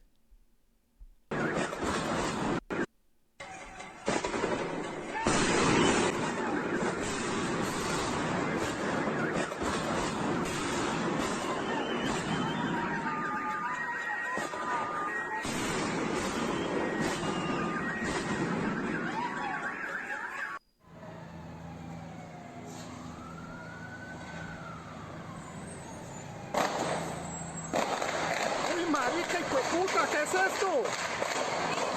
¡Mierda! No hice nada. Espera. ¡Ay, puta!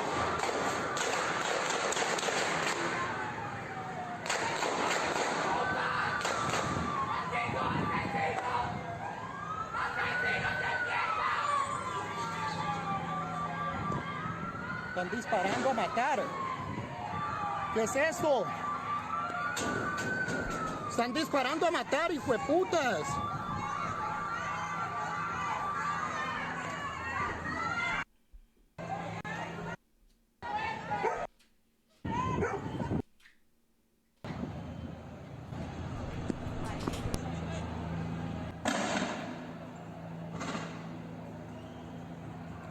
Aquí vienen para acá.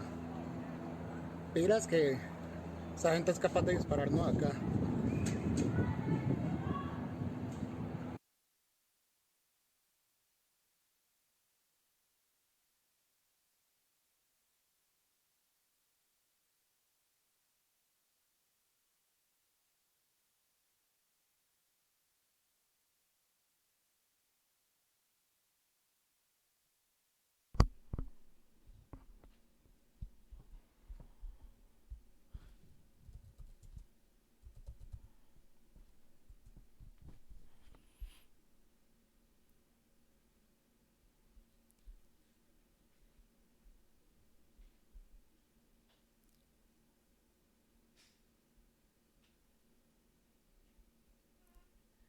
See, and then some people will, there will be some people who would try to use any sort of criticisms of Israel to say that you're anti-Semitic, or that you are not bringing up the positive sides of Israel. So you have somebody that's sharing this clip from Israel saying that hundreds of Israelis gathered in an event and sang songs, including Om Namah Shiveh, or I don't know how to pronounce that, chant to pray for India in its fight against COVID-19.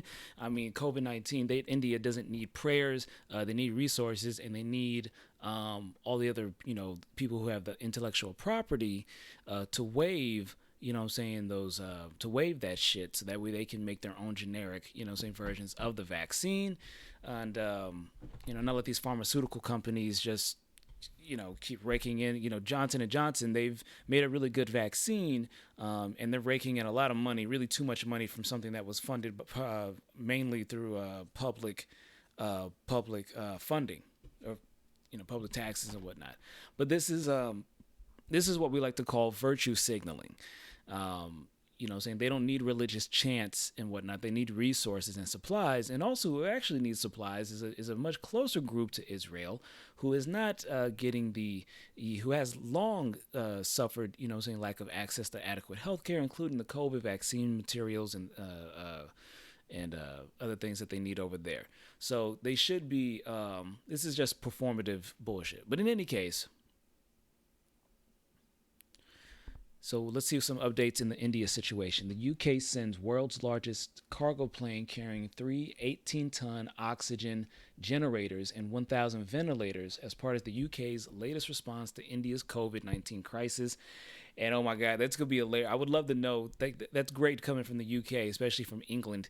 Like it's the least y'all could fucking do. Thinking of everything y'all took for those people.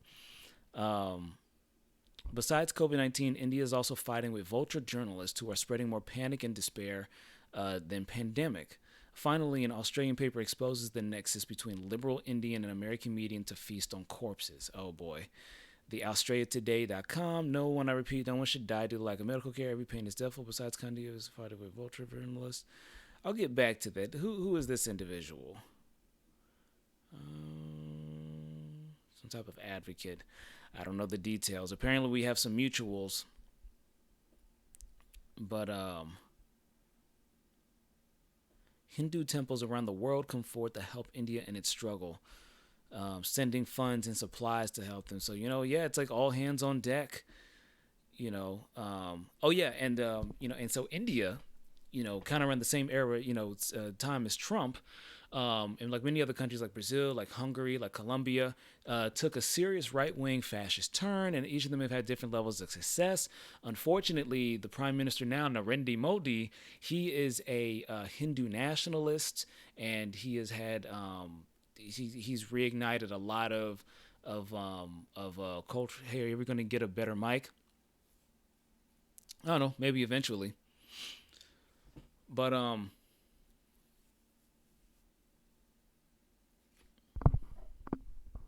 it is pretty quiet. On quiet? I didn't realize. Let me turn myself up. Is that better? Anyway, so like I was saying, Narendra Modi is a right-wing authoritarian. He's a Hindu nationalist, and he's reignited a lot of cultural and social divisions within India in the last several years, including the last one, which was I forget the name of it, but he's pretty much opened up a lot of big cans of worms and shit from a very right-wing perspective. But what he's saying, what's happening now? Okay, good. Thanks for letting me know. While hospitals plead for life-saving oxygen and COVID-19 patients die in the thousands, India's Prime Minister Modi is pushing ahead with $1.8 billion parliamentary revamp, including a new home for the country's leader, which is himself the Prime Minister. Oh, wow. ABVP welcomes government of India's decision to involve the 8 lakh Ayush practitioners in COVID-19 duties. This will prove to be a huge relief to the overburdened doctors. Okay, so getting in some help. Yeah, it's crazy how, things have shifted, from the US being one of the hot spots and whatnot. I know Brazil has been continuing to struggle with it. And they seem to have even less of a serious social response than we have out here. And now you have India, whom, Ashley, I actually remember, as a matter of fact, me, you, and a couple other people were on a podcast, one of my podcasts, when we were talking about like the onset of this shit and seeing footage from India of a police officer beating of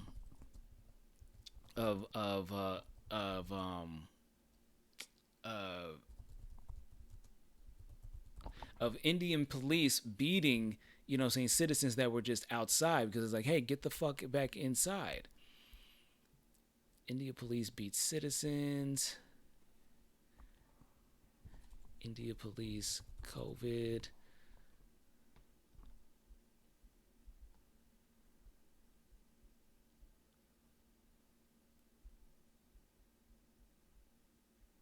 India is the great country and a COVID-19 poor police. Oh no, what's going on here? They taking somebody's fucking bananas? Oh damn, the police just stripped this fucking...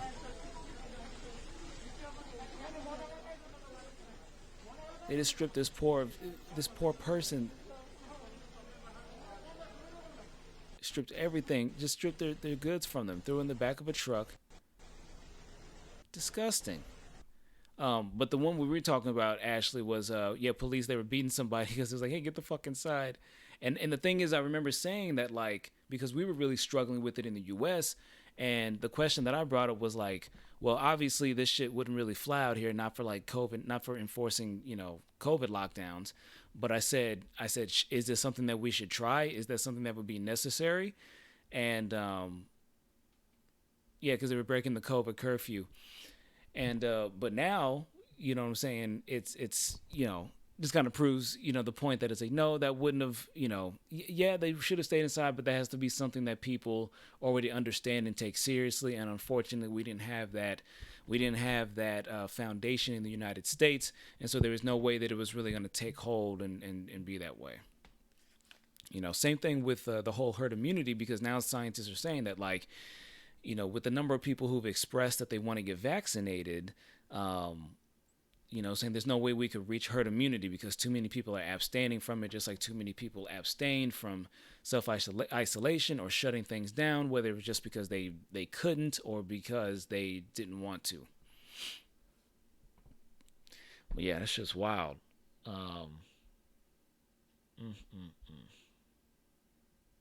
Damn, what was the other place you brought up? Because it was Colombia. I already talked about the Israel-Palestine thing, and then India. Okay, so I covered those three things.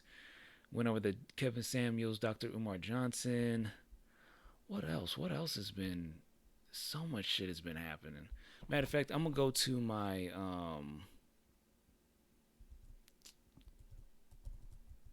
hello, what's going on, Proletariat Parrot? You know what I just realized I want to do? Ashley, have you ever played the game BioShock? Or are you just familiar with it?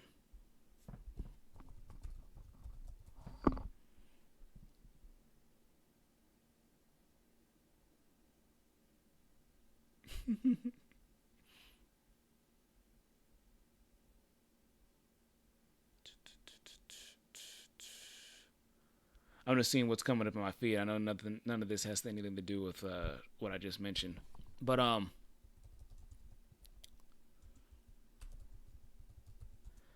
BioShock, for those that don't know, is this classic game. It is it's basically like libertarianism, right-wing libertarianism, if it was actually experimented in this make-believe underwater city. And it's very fascinating. But Abby Shapiro, who's the sister of Ben Shapiro, the far right conservative, really he's a supremacist. He's a supremacist. He's a white Jewish supremacist, effectively. He'd probably be celebrating the chant that's going on for that Israelis are doing for India, and also agrees with them not, agrees with the occupation of those Palestinian territories and the existence of a dominant Israeli state over Palestine.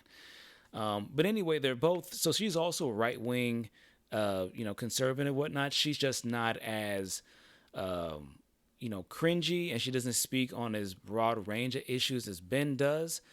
She sticks more to like cultural shit and more in her own personal, preference type stuff, aesthetics type stuff. But she recently was doing some streaming with her husband, who is much more of like a kind of still in a right-wing libertarian kind of mind state. And it was really interesting to see the dynamic of them, but also the fact that they completely tried to they purposefully try to misinterpret the message that is being delivered throughout the story to make it seem as if it's actually supportive of their ideologies instead of being critical of them. You see somebody named the Cavernacle. Yeah, you got a lot of views for that. That was a month ago. Way more than their own shit even fucking got, because they're fairly unpopular, and it's easy to make material on them. I'll probably go over that in another live stream, though. I'm trying to think of something else real quick I can pull up. Matter of fact, let me just go to my TikTok.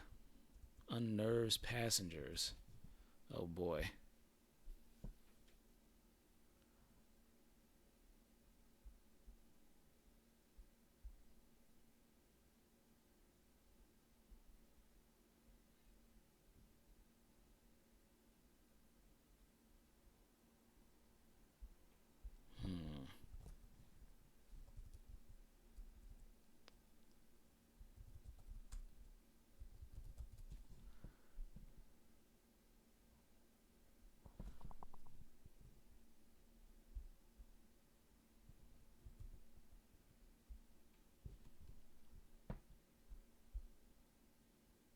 Go to my group page.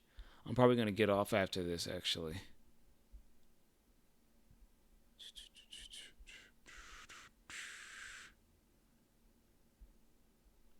Some scummy DA. Oh, here was a huge fucking story. And this is why I'm somebody who I've definitely been anti-death penalty for a long time. I mean, it's one of those things where like you want to go back and forth on it because there's some people who are they've done shit right in front of us, right in front of everybody, that you're just like, oh, this deserves the death penalty, maybe like a Darren Chauvin or any of these like mass shooters and whatnot, school shooters, and you're just like unequivocally they deserve the death penalty. But at the end of the day, it's cases like this that make me say, no, I don't want it. Just because there are occasions when they get it wrong.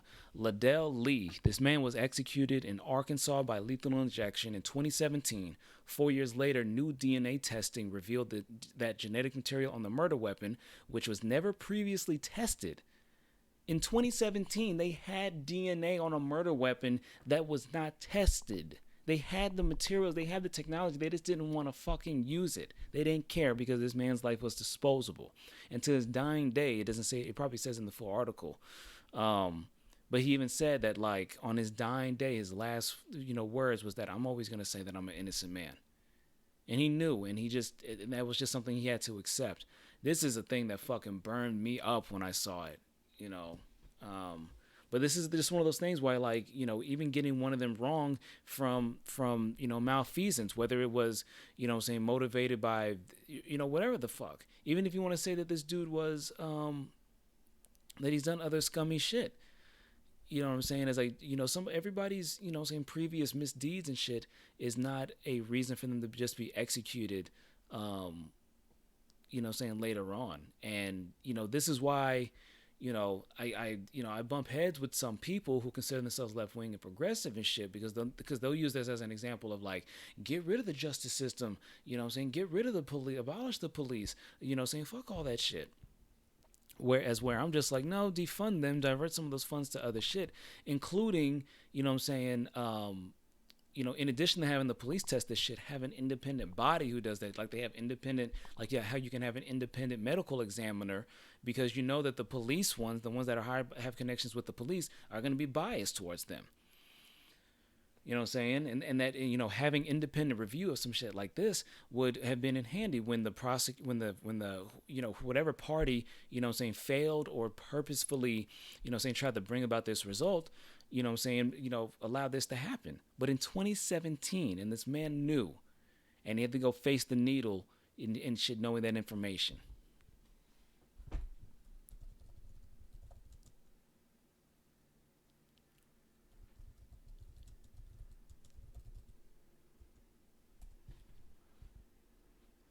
Oh yeah, and here final thing I'll talk about, Ashley, is something that I know that you'll enjoy. It's so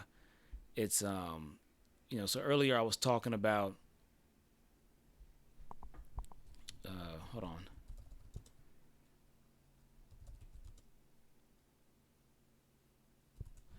So states with tighter COVID restrictions, progressive taxes saw revenues rise. So there's an article that is there was an article that came out about progressives COVID, how some of them have now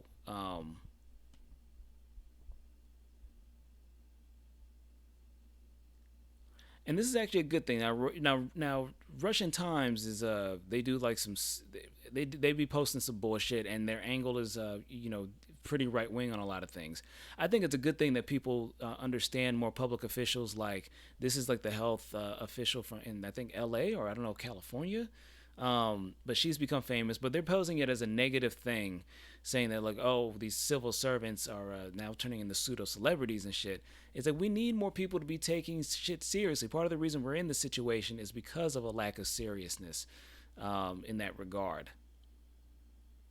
But something that I know that you'll appreciate is, so there's been these stories of progressives whom are not quitting the lockdown, who are actually making situations worse.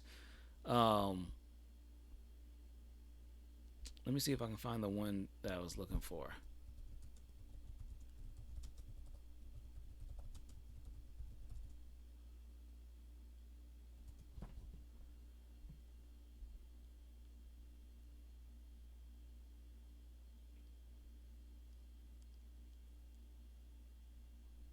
Is this the one?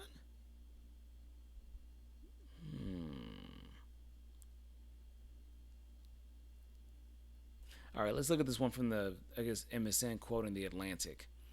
So basically what's happening here is that the liberals who can't quit the lockdown, so there's a bunch of liberals, progressive, left-wingers, whom even as the CDC and different public civil servants like Dr. Fauci and that other representative who I just showed earlier, I forget her name, but even though they have said that, like, hey, we are turning a corner and that it is safe to now start engaging in different activities and whatnot, opening some of the schools and businesses and shit, there are plenty of left-wingers and progressives whom were very good at the issue just not too long ago, but now have become way too bearish, way too averse to actually getting out there. And now there's actually, and the thing is that what's going to fucked up that's going to happen is that this is actually going to help justify some of the concerns, the unbased concerns that right-wingers and skeptics have.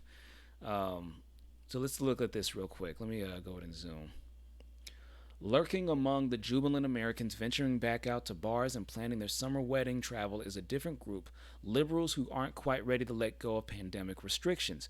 For this subset, diligence against COVID-19 remains an expression of political identity, even when that means overestimating the disease's risks or setting limits far more strict than what the public health guidelines permit. In surveys, Democrats express more worry about the pandemic than Republicans do, not surprising. Republicans and right-wingers, especially conservative religious males, white males, are actually the ones that are saying that they're holding out the most on getting the vaccine. They don't want to get the vaccine, and that they're COVID skeptics, COVID deniers, masks, skeptics, and all that good jazz. People who describe themselves as very liberal are distinctly anxious. This spring, after the vaccine rollout had started, a third of very liberal people were very concerned about becoming seriously ill from COVID-19, from good reason, compared with a quarter of both liberals and moderates, according to a study conducted by the University of North Carolina political scientist Mark Hetherington. And 43% of very liberal respondents believed that getting the coronavirus would have a very bad effect on their life, compared with a third of liberals and moderates. Last year, when the pandemic was raging, scientists and public health officials were still trying to understand how the virus spread. Extreme care was warranted. People all over the country made enormous sacrifices, rescheduling weddings, missing funerals, canceling graduations, avoiding family members they loved to protect others.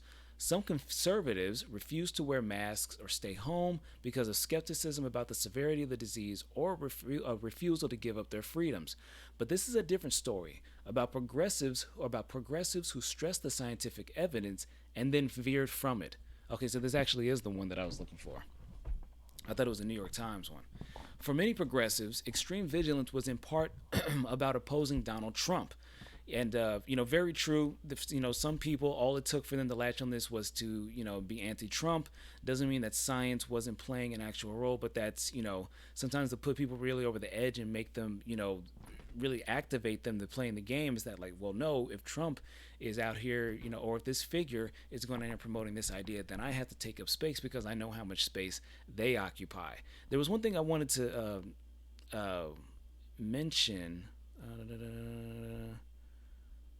Well, no, they're just talking about, never mind. Anyway, it could also be knee-jerk.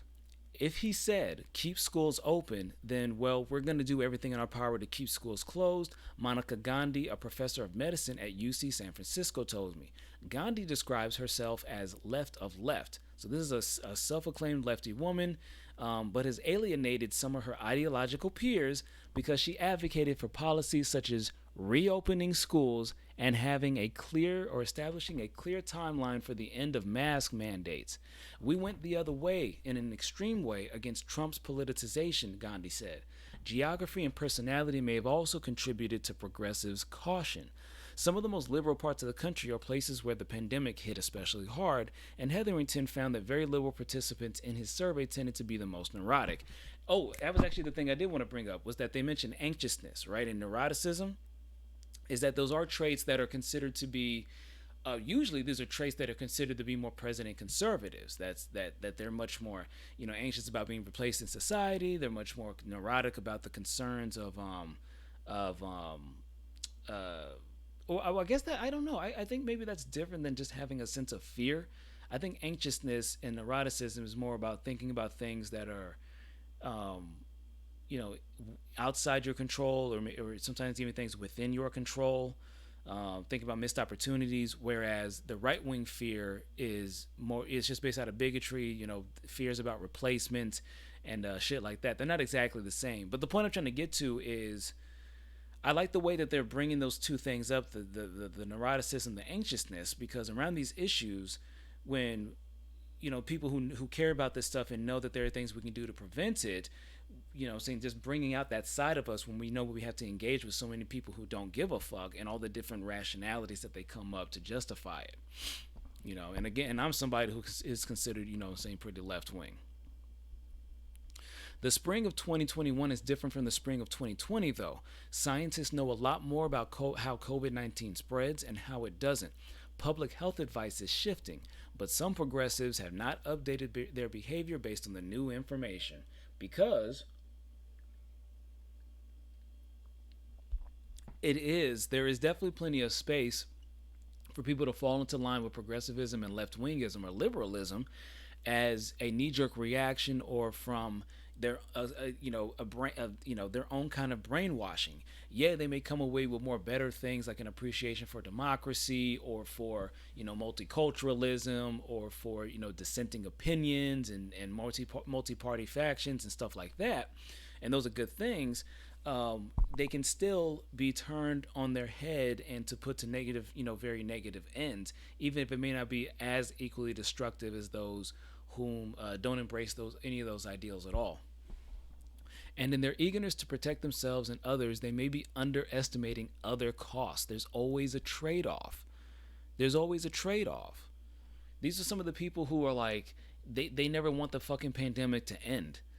You know what I'm saying? Whether it's their chance to be authoritarian and make people do what they want them to do, or if it's just bringing out, again, that more neurotic, anxious side in them, that's maybe already a characteristic of people who tend to identify politically like that, because then you tend to put a lot of emotional energy into certain issues more so than others and in a specific way. Or if it's just people who are super antisocial and are grateful that they didn't have to engage with society, to whatever degree that means. But those are some of the other costs. Those are some of the trade-offs. Being extra careful about COVID-19 is mostly harmless when it's limited to wiping down your groceries with Lysol wipes and wearing a mask in places where you're unlikely to spread the coronavirus, such as on a hiking trail. But vigilance can have unintended consequences when it imposes on other people's lives. Even as scientific knowledge of COVID-19 has increased, some progressives have continued to embrace policies and behaviors that aren't supported by evidence, such as banning access to playground, closing beaches, and refusing to reopen schools for in-person learning. Those who are vaccinated on the left seem to think overcaution is now the way to go, which is making people on the right question the effectiveness of the vaccines, Gandhi told me.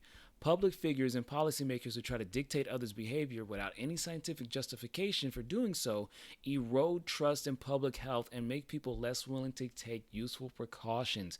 The marginal gains of staying shut down might not justify the potential backlash. Exactly. This is perfect.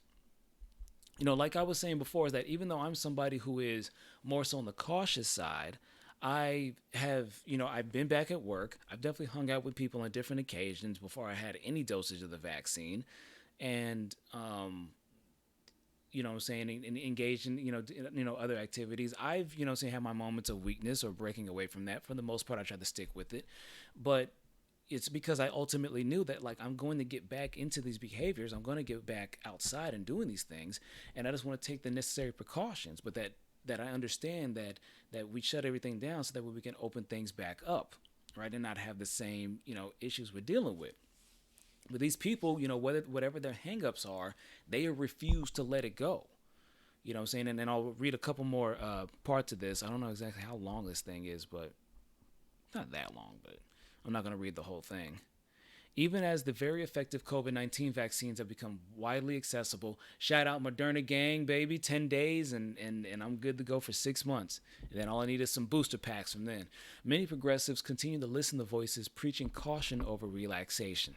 Anthony Fauci recently said he wouldn't travel or eat at restaurants even though he's fully vaccinated, despite CDC guidance that these activities can be safe for vaccinated people who take precautions.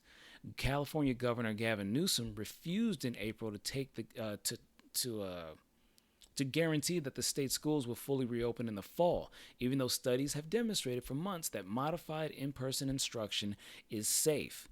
I don't know, and the thing is, I don't know what they mean by like the modified in-person instruction. I've seen those clips of like every damn desk having a partition of plastic around it, and one of the teachers, she even demonstrated by sitting behind it, being like, you can't see shit, it's obstructing your ability to hear, and then kids have their masks on, so it's harder for you to hear them. They have to pull the mask down to try to talk to you.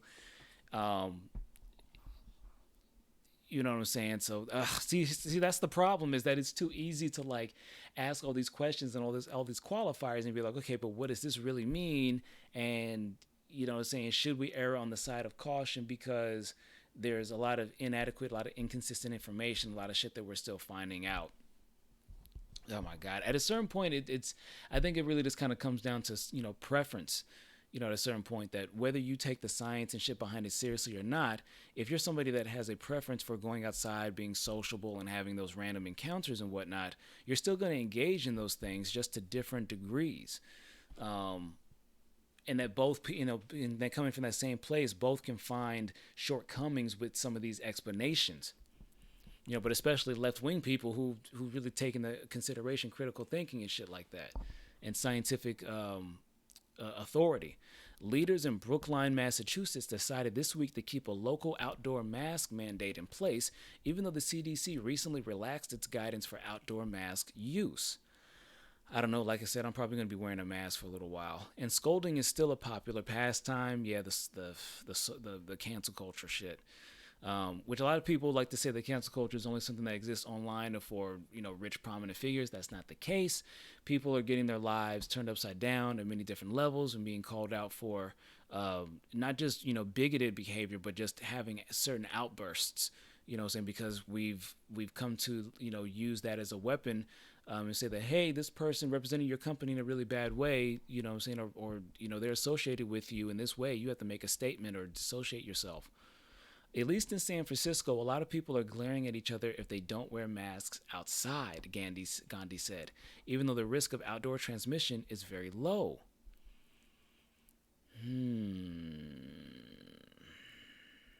After Emily Oster, an economist at Brown University, argued in The Atlantic in March that families should take their kids on trips and see families and relatives this summer, a reader sent in one fucking reader sent in an email, to her supervisors at the university, suggesting that Oster be promoted to a leadership role in the field of genocide encouragement. Oh my God. Far too many people are not dying in our current global pandemic, and far too many children are not yet infected, the reader wrote. With the upcoming consequences of global warming about to be felt by a wholly unprepared worldwide community, I believe the time is right to get young scholars ready to follow the Dr. Oster's footsteps and ensure the most comfortable place is to be white and upper middle class. That email was something else, Oster told me. Oh God, okay, and this is the other thing that I really don't like about it is how identity politics has become so weaponized. And I don't just mean by bad faith actors or goofy ass white people or liberals and shit. I'm also talking about black and people of color and a lot of the people who have, who like to claim, well, we came up with this. No, certain academics or certain activists came up with these fucking terms, or certain people in the media came up with these phrases and terms, and that just became something that y'all piggybacked on. A lot of people have used white as this pejorative in itself, as if there's original sin attached to being white, or that is their original sin to being upper middle class and whatnot. Even though there are plenty of moments in time when you need certain people like this to be effectively traitors to their quote unquote race or ethnicity or to their class in order to bring about results, because the people who are coming from lower status or marginalized groups, even when they come all together, can oftentimes not have the same impact that a handful of people can have from the inside. You know what I'm saying? But again, the invocation that like whiteness means the same thing that it means from a very U.S. centric point of view, when that's simply not the case. I hate this shit, and this is absolutely the result of this. I don't know the ethnicity of these people. I'm going to guess that the doctor named Gandhi is probably of South Asian heritage. Dr. Oster, I don't know what they are. They could be anything. But to just say that this is like a genocide encouragement, and that to ensure the most comfortable place to be is white and upper middle class. Jesus Christ. No, they're some of the best places who've dealt with the coronavirus, like New Zealand, Australia. These are very white-centric places, but they also are multicultural, multi-ethnic places. And then also you have examples of like South Korea. You have Japan. You have different African countries. You have certain Latin countries who've been doing, really good. Cuba has been doing a good job with this. And, what I'm saying, you can't just, say, oh, white, upper middle class, even though I'm sure you can, even though, of course, there will be divisions along those lines. Those examples, there's plenty of examples that cut against this, but it's just the weaponization, the propagandizing that has gone on in left wing and progressive circles, in which white is calling somebody white is an insult in and of itself, and it's something that is seen as an actual own, or that's because somebody is rich that they are automatically like an inverse hierarchy. Because somebody's of a higher social status in those means, they automatically have less of a personality, or they're automatically less they have less integrity, than poor or middle class working people. I fucking hate this shit, and we're definitely gonna be calling this shit out more and more and more. And there's different, people giving their opinions on this shit. Like I said, I will, just like before when, when I shut everything down effectively for 4 or 5 months, no, going out to smash, not, not hanging out with people, not even going to work, literally just staying at fucking home and just going to the grocery store and shit, and then starting to ease up on that stuff as the months went on. And, now that we have these options with all these vaccines and all the information that we know about it being studied, and the collaboration with other, studies and being done around the world from all these different communities, it's like, hey, I'm going to go to where the science is saying we're going next, which is now it's time to start opening things back up within reason. And especially if you have a vaccine that you are of less risk, you are at a lower risk than most people of making the situation worse while engaging in those same activities. So it's like, yeah, I'm gonna go in which way the science points, not just the shit that makes me feel comfortable, which is the exact type of criticisms that we make of people who are anti-vaxxers, or people who are flat earthers, or people who say we never went to the moon. You know what I'm saying? All that shit. So, I mean, the thing is, it is good to see that this shit is being called out, and that it's being recognized, and that it's being called out from people whom are of the same, that it's like cleaning house. The last thing we want is for more right wingers and conservatives to be able to latch onto this shit, and then all this liberals and lefties and progressives just stay quiet about it, don't bring it up, try to pretend it doesn't exist, and then it's used as a cudgel against us, as opposed to clearing house and being like, hey, y'all, instead of being like, hey, y'all are straying off the path, y'all need to come back over here, or you're gonna find yourself being alienated and shit. So, but don't let it be said that progressivism and left wing ideals and whatnot have not found a foothold in, have not, developed a foothold in certain parts of the country. And that the influence is being felt, and that there's just as much you can find plenty of examples of cult-like brainwashing behavior from left wingers and progressives, even while they may be better on certain issues. This will be the last one. Consider the experience of Somerville, Massachusetts, the kind of community where residents proudly display rainbow yard signs declaring, in this house, we believe science is real. In the 2016 Democratic primary, 57% of voters there supported Bernie Sanders. And this year, the Democratic Socialists of America have a shot at taking over the city council. That's really great news. They took over the one in Arizona recently. As towns around one of them in some town in Arizona, as towns around Somerville began going back to in-person school in the fall, Mayor Joseph Curtatone and and other Somerville leaders delayed a return to in-person learning. A group of moms, it's always some fucking moms, including scientists, pediatricians, and doctors treating COVID-19 patients, began to feel frustrated that Somerville schools weren't welcoming back students. Okay, I thought that was actually about to go in a different direction. I thought it was going to be like all like the yoga mom. I thought it was going to be like all like the yoga moms, the health moms, the ones who probably worship Gwyneth Paltrow's goop. And stuffing jade eggs in their vaginas. I thought it was gonna go in that direction. The fucking healing circle and dream catcher, type bitches. But no, they were talking about actual doctors and shit.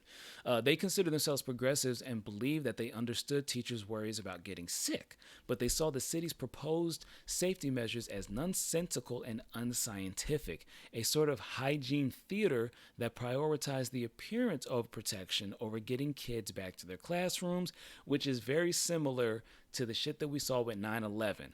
And the thing is, 9/11 sticks in the mind so much because I had only gotten on a plane after 9/11 had happened, and a lot of people were recollecting on how just less than a year later that they didn't have to go through all this, saying all these procedures and taking off their shoes and shit in order to get on a plane. And I was never going to be able to experience that, and still haven't over 20, years later. Almost 20 years later. With Somerville kids still at home, contractors conducted in-depth assessments of the city schools buildings, leading the proposals that included extensive HVAC system overhauls and the installation of UV sterilized units and even automatic toilet flushers. Those sound like great things to do in any way. Renovations with a proposed budget of $7.5 million. All right. The mayor told me that supply chain delays and protracted negotiations with the local teachers union slowed the reopening process. Quote, no one wanted to get kids back to school more than me. It's people needing to feel safe, quote, he said. We need to make sure we're eliminating any risk of transmission from person to person in schools and carrying that risk over to the community. Well, listen, here's the thing. There's no such thing as 100% transmission or no transmission, especially when you have the fact that I don't know if there's any COVID vaccines available for children, anybody under the age of 18. And then, of course, you have the fact that so many parents are abstaining from the shit. Now, that doesn't mean that, of course, saying just, tear the doors down, get things, how they were exactly a year and a half earlier.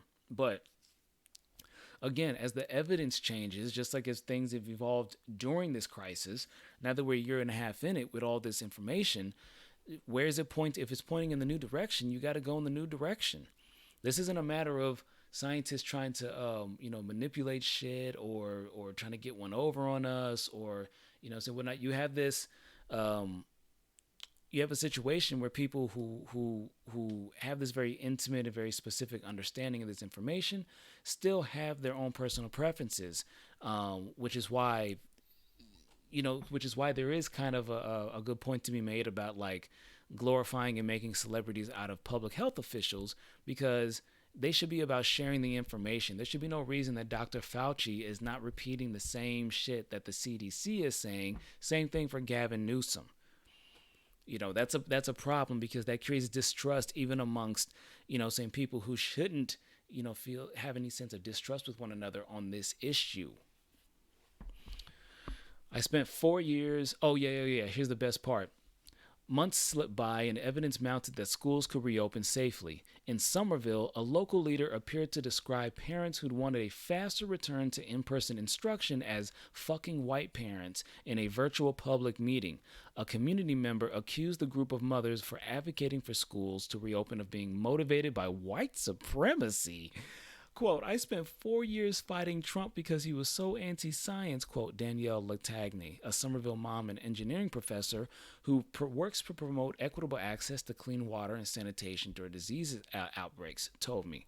I spent the last year fighting people who I normally would agree with, desperately trying to inject science into school reopening, and completely failed. Jesus. And then again, that weaponization of like fucking white parents, and that somehow that this is motivated by white supremacy. I don't know anything about this district. I don't know anything about the people, any of the people, their ethnicities and whatnot here.